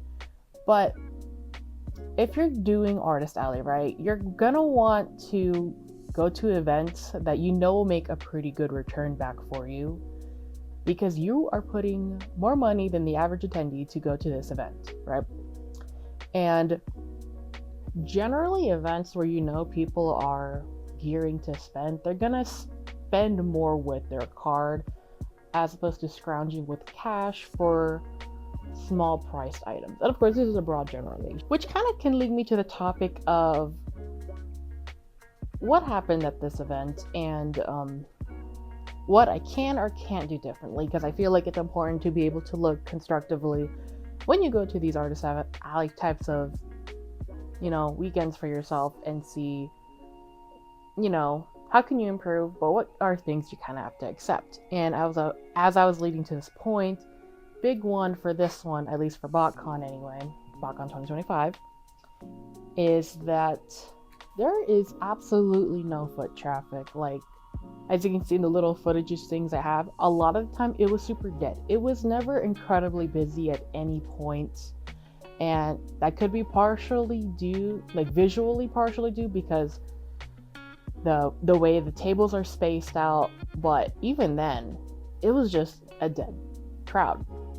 And of course, I want to keep reiterating, or I probably already said in disclaimer, that I'm not saying this to make the audience feel bad, people who were there and who spent or who just kind of window shopped, but like I said, there was just no spending crowd here, none at all. And this was across the board, because at least for me, I'm not I'm not a artist a lot of people online are specifically looking for when they go to events, right? I've never worked at Transformers in official capacity or big fan artist name, but I'm also not super beginner, no one has ever heard of me, right? Or at least, online, what I'm saying. But basically what I'm saying is across the board, across the spectrum, when I actually asked people how their experience was going or ended up being, or what they expected. It was all the same. Like, a lot of people kind of had high hopes. In fact, a lot of people in my little circle of Transformers fandom went to this event to just give it a shot and see how it goes, especially since there's kind of like more press coming from this event in a way compared to previous years, I feel. Yeah, we kind of went with high hopes, but we went with low returns. So that's not really something I as an artist can fix, like the kind of traffic that comes in. It really felt like people who are just kind of casually looking around, maybe spending a thing here or there. And of course, for Transformers, everyone's a collector of toys, but not everyone is a collector of art. So, and you kind of want that good ratio where you have the people who collect toys. Yes, that's always going to be the majority, but you want a percent of people who also collect, they collect toys, but they also collect art, and that just wasn't here. And that's just a crowd that this tends to draw. And of course, there could be several factors as to why that is. Could be because, unlike TFCon, which, I'm gonna have to compare to TFCon because that's the only one I know, and no other major Transformers event, right? Or rather, the major Transformers event. Compared to TFCon, this is taking place in Fort Wayne, Indiana, which isn't a high tourism area. Thus, it doesn't have the draw of different tourist attractions, which can give people the feel like, ooh, since we're doing this as a vacation, let's spend a lot. The people who are coming here are not coming from a lot of places outside of the general Midwest areas, it seems. It seems more like people who live in the surrounding states or maybe local and aren't necessarily out here with a vacation budget, unless it's for toys, but toys are a completely different thing than art.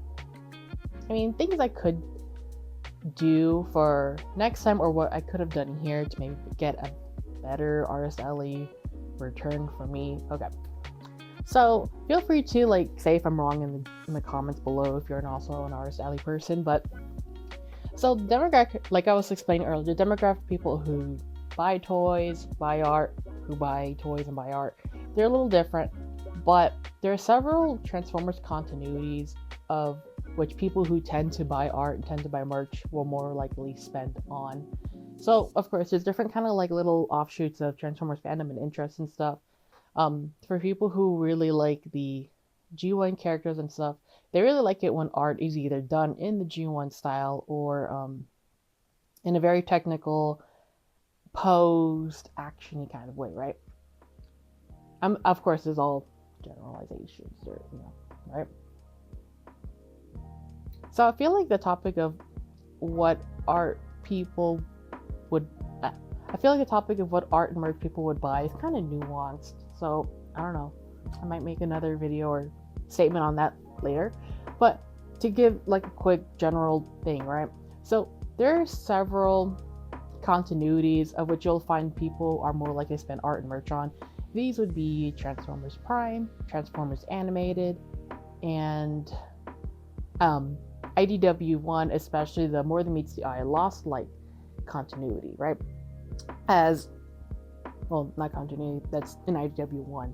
They're just a different storyline. Because people who tend to like those shows, they tend to make and buy merch of those. And those have very expansive characters, all this, all that, and the other. I do not draw. And despite saying that, I do not draw that.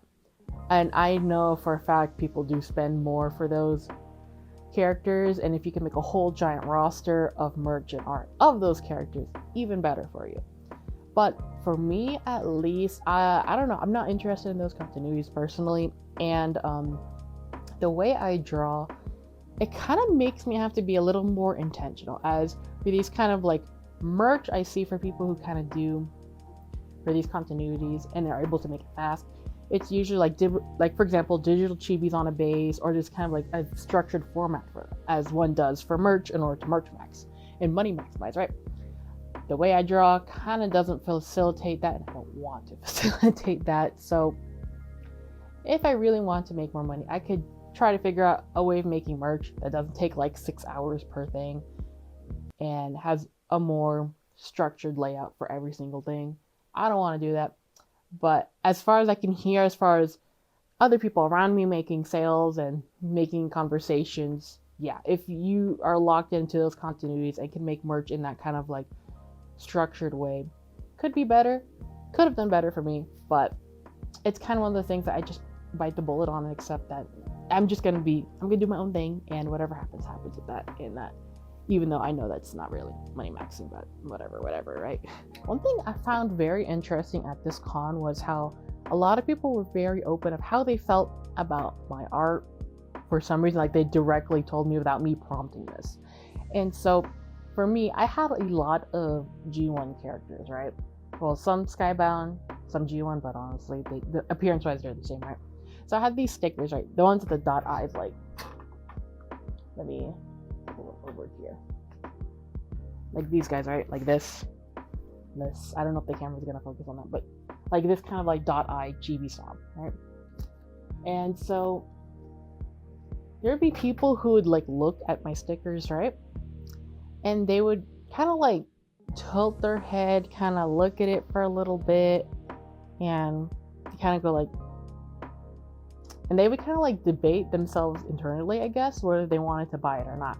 And I had several people directly tell me this, that they recognize the character, they know it's from G1, but they don't like the style that it's drawn in. Like, if I drew it in the G1 style, or the or G1 but more detailed style, they would have bought it. But because in this weird, not exactly merchable, cutesy kind of style, that they just weren't interested in. And they would put it up and put it down and keep looking at it. And I was like, I'm not offended. You know, you can be interested in the art that you're interested in, but it's like, and but also like, this happened a lot with the Devastator sticker and Bruticus. I had several people buy Bruticus, and they were kind of pointing out how there's actually not a lot of Combiner fan art, which is true. I thought about it, it's like there really isn't. Like, there's no piece for people just drawing Bruticus or Devastator or Minosaur, etc., to kind of like hype and aura farming. Even though you would think that would be true, like you would see more of that art, but just nobody draws that. So I think for me, it'd be really cool to draw the Combiners, because yeah, nobody draws them except Devastator. Okay, you cannot pay me to draw a full-size aura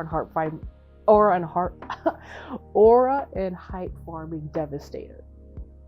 And you know what? Actually, that's a lie. That's a lie. Especially right now, you can't pay me enough to draw Devastator in that way. I'll draw them as super cool as you want. It's just, I hate Devastator. Of all the Transformers characters, I hate that guy. It's like, it's not even because I love him, like, he's like my baby boy, whatever. It makes me like internally angry, like an innate anger towards seeing that lime green, grape purple highlighter looking ugly guy who makes me so mad. I don't know, something about him makes me mad. I don't know, something about that there, but what point was I making here? Like, of all the characters that had as these dot eye stickers, kind of Devastator kind of looks the most like his G1 regular self, except he's kind of like squished, condensed like a chibi, as opposed to like elongated like his normal self. So I think I should probably consider drawing G1 characters in the G1 style, or in that more detailed, articulated G1 style people make up. Especially if I'm gonna do like a more general comic book nerd culture kind of event, instead of like this kind of, like, I don't know if I would call it, I mean, these are chibis, but they're not like the uwu vector art kind of chibis. I feel like they're more like children's book illustrations, which I think docks me down some points, because it is kind of more like children's book, and I don't know, maybe it's not swag to have like a children's book looking art on your water bottle or something. But I do understand that, because some people really want that action type of art style, and just not what I have. So, but you know, even though I said that about the stickers and stuff that I had, there are some really sweet kids who were at BotCon as well. They really liked the stickers that I had, and it was really cute to see their reaction to, oh, I want this, I want this, I want this, I want this, I want this. Another notable figure that was there was the, I assume, father and who had his son. And this father, I think all days he was wearing like a bluey shirt. And it was really cute because this kid, he's kind of like grabbing not grabbing everything, but he's like, ooh, what's this, what's this, what's this. And I saw this kid kept doing that throughout the event. And it was really cute. I mean, it's probably stressful for the dad, but I found this kid really cute. And he tried to grab the Megatron on the purple griffin pillow. And he's like, ooh, save this for next year. Save it, come back next year and save this for me. And I was like, oh, yeah, I'll save them. Like, and of course, bringing back the same point that I didn't do for the last 2 times I've done an Artist Alley event. I have yet to do the main cast of each faction yet.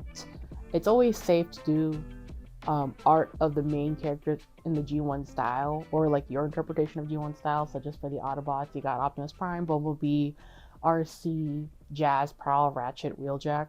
And then for Decepticons, you got Megatron, Soundwave, Starscream, Shockwave, the rest of the Trines such as Skywarp and Thundercracker. Those are always safe bets. Have I done them yet? No, I should though.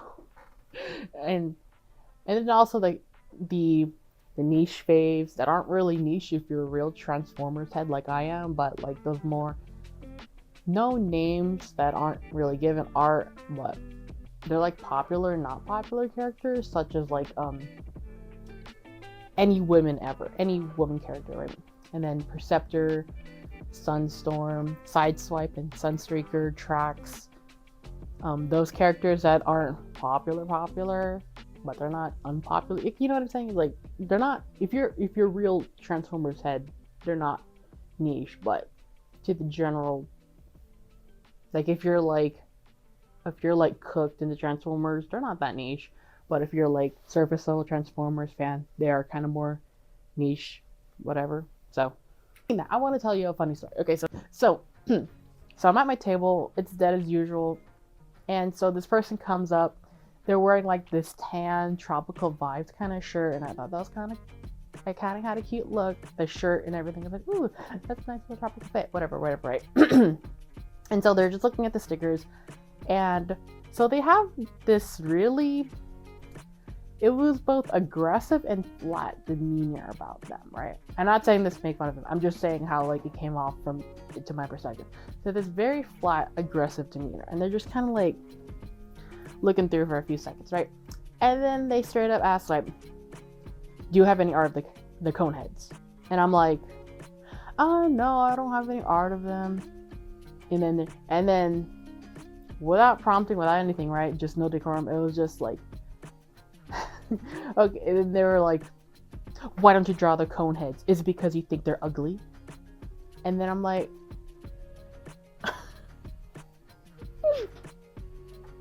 it's like, okay. So I was kind of taken aback at that because all I said was I didn't have any cone head arts. I didn't say any opinion of how I felt about the cone heads. I mean, if you ask me, right? I don't think they're ugly. I think they look stupid. Like, they have a built-in dunce cap on their head, smooth bald head slapped upside their head. They look stupid. They look like pencil tips, okay?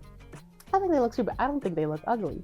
But just being directly asked if I don't draw them because I think they're ugly, I didn't know how to respond to that. I was like, no, I don't think they're ugly. Just, I haven't really thought about them. I haven't really thought about the blind Decepticons all that much, right? And then a few seconds later, they kind of just walk away, right? And then it was like, honestly, that's iconic because just making the broad assumption that someone just thinks your characters are so ugly they don't want to draw them, that's maybe that's the move. Maybe that was like a big move on their part to try to get people to drop cone heads. Because, I mean, honestly, after that interaction, I have been thinking about the cone heads, right? And someone on Twitter, they were like, one comment was like, "Oh, you met like a thrust hollow form," which honestly, maybe, which would be kind of funny to think about if. I mean, obviously not, but I mean, it would be kind of funny if the cone heads had human hollow forms and then they went to Artist Alley expecting art of themselves, and even though the characterization is being super grumpy, they hate everything, and they just kind of do more damage in G1 to humans just because they're cruel and mean like that, to just be flatly and aggressively unhappy to see they have no merch like the other Seekers do, like Starscream, Thundercracker, and Skywarp. That's actually kind of a funny message. But like I was saying, it was after that interaction that I actually did start thinking about the Conehead. So in the airport, from Atlanta to come back to Vegas, I did start drawing. I did try to look up clips about them, and I'm like, yeah, they're just kind of angry, grumpy dudes. But I would be an angry, grumpy dude if I was a stupid Conehead. and as my table neighbor Rito, like a few moments after that happened, if they were approached by the same person and they were like, yeah, they asked the same thing of me. So I'm assuming they had that same "why don't you draw the Coneheads? Is it because you think they're ugly?" line to various people in Artist Alley. I forgot to ask more people about it, because there was 2 Conehead people at the convention. There was the one who always commissions Cloud Cover. Love you. Thank you so much for your support. And then there's the one I just talked about, the one who's walking around as being that. Like, I like, if you were in Artist Alley BotCon 2025, let me know if this person approached you and asked if you thought the Coneheads were ugly. And now it's just like, what if I said yes? What if I said yes, I think you're stupid and ugly? Like, how would they react? I mean, that would be really mean. I wouldn't do it, but now it would be kind of funny to think about. So for attendees, I think BotCon would be a cool place to go to if you're local to the area or you can't make it to TFCon, because it's a chill and relaxed environment. It's not really stressful as I find TFCon can be, especially the LA location. There are various activities for people to engage in, and like, I think BotCon would be neat convention to attend if you're just unable to make it to the TFCons, because it's a very nice chill environment. It's pretty spacious. You're not like packed like a sardine. There may be a few panels here and there you may be interested in. There's some activities for children, and overall it's really cool and chill. And their cosplay competition, it's really relaxed too. It's not like super huge, so there's no way it can be disorganized. It's just kind of like people showing their cool fits and everything. The little beanbag toss thing, that's really cool, and you can earn, I think it was like a Starscream YOLO Park kit, and you get like a little enamel pin for engaging in that anyway. There's a variety of toys and figures, from new stuff to old stuff, and I imagine Metal Cardbot is going to be a pretty tight-end thing, considering Agabus works with BotCon. And yeah, so I'd recommend if you're local and your expenses aren't high. But if you're an Artist Alley person, even if you're local, I can't recommend this event. Like, a lot of things about BotCon are really good. Easy to get to venue, various hotel options that are literally a walk away. Staff was really nice. The event really tries to encourage people to participate in different things, such as like having the enamel pins of the recolored jazz as little rewards that people kind of like want to seek out and try different things, and especially giving a set for us Artist Alley folk to give to people with whatever roles you want to give it with. The layout was great. It was kind of done in a way where it's easy to walk through. It didn't feel like rows and rows of crowded aisles. There wasn't too many people, you know, stacked on top of each other, which I kind of feel can happen at other events. BotCon acknowledges Artist Alley exists, which is big compared to TFCon, not gonna lie. And we did get a little free gift, which was a not Ladybug, the Cliff Jumper YOLO Park kit. And the community and vibes of people are great, lovely conversations, lovely people, you know. But so I do want the event to grow and become bigger and better each year, to grow past its reputation online. it's just, I probably won't here to be a part of it, just because the expenses were really high for me, and I'm super in the red right now. Like right now, I'm super calm and collected, but trust me, if I think about it too hard, or if I think about how I felt at the time, starting from Friday to the end of event, I was not feeling really calm and collected, as you can tell. I was really upset, and so, but foot traffic, demographic, like, I don't know if me saying all of this is gonna make it better, make it worse. I mean, maybe make it worse, because it sounds like I'm discouraging people from going and tabling and stuff, but I just gotta say it how it is. As someone who lost 1.5k probably on this event, like I earned 500-ish, but that's not including like food expenses and stuff like that. As someone who lost that much coming here from across the country, yes, by my own choice, nobody forced me to do it, absolutely not. I cannot recommend this event at all. But if you're able to, I would recommend giving BotCon a chance if expenses aren't high. Overall, I have to say I feel pretty blessed that I was able to experience coming over here, going over there to BotCon to see what it's like, despite whatever other people online were saying, to find out the experience was, is it good or not, to seeing the beautiful state of Indiana, from being able to feed a giraffe and stingrays. That was really cool. So I can't say it was overall a total loss, but in the money sense, yes, absolutely. Yeah, and that's all from me for now. I'm gonna go ahead and prepare for my next event, which is SideFest Northwest, which is a one-day convention that takes place in Kent, Washington, about, of course, Transformers. And so BotCon I had to write off as a very expensive vacation, which is like, that's how I was gonna see my week in Washington, as a very expensive vacation. My plan was to use money I earned at BotCon to help fund my little fun ventures in Seattle before SideFest Northwest, which is like, well, now that I'm in the hole, that I'm super in the red, I don't know how I'm gonna make that work, but I'm gonna make it work somehow. But anyway, so SideFest Northwest, that's my next event, and then after that it would be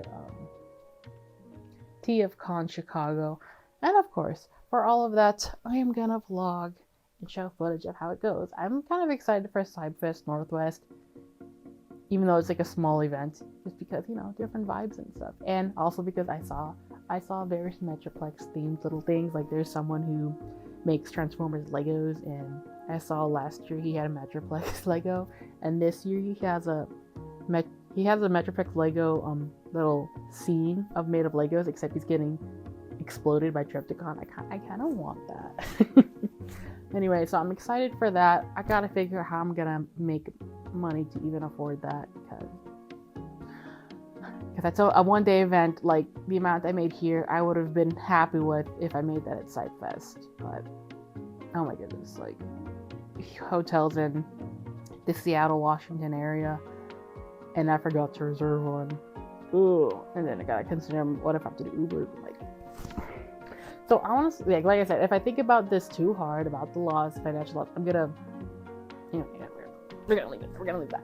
So anyway, thank you for watching this vlog. Feel free to leave me your thoughts down below. If you're very rude or really crazy again about BotCon and its history, I'm gonna delete, I'm gonna ignore, because having to deal with that for months on end this year and last year when I announced I was becoming BotCon, that was so annoying. I'm not dealing with that. I'm just gonna delete. So anyway, thank you so much for watching, and I hope you guys have a great day. And if you were at BotCon 2025, how did it go for you? Like, I assume we kind of all had the similar experience of good vibes, bad money. But anyway, before I start thinking about it too hard, alright, thank you for watching, and bye-bye. Okay, kind of lies. I wanted to advertise myself a little bit here. Yeah, so I do have an Etsy store, and I do have like some basic commission options open as of the making of this video. So if you're interested, please check those links below or contact me. And yeah, now it's the actual real goodbye. So Thank you for listening. If you stuck it out this long and watched the entire thing, that's crazy. But yeah, thank you so much and bye bye.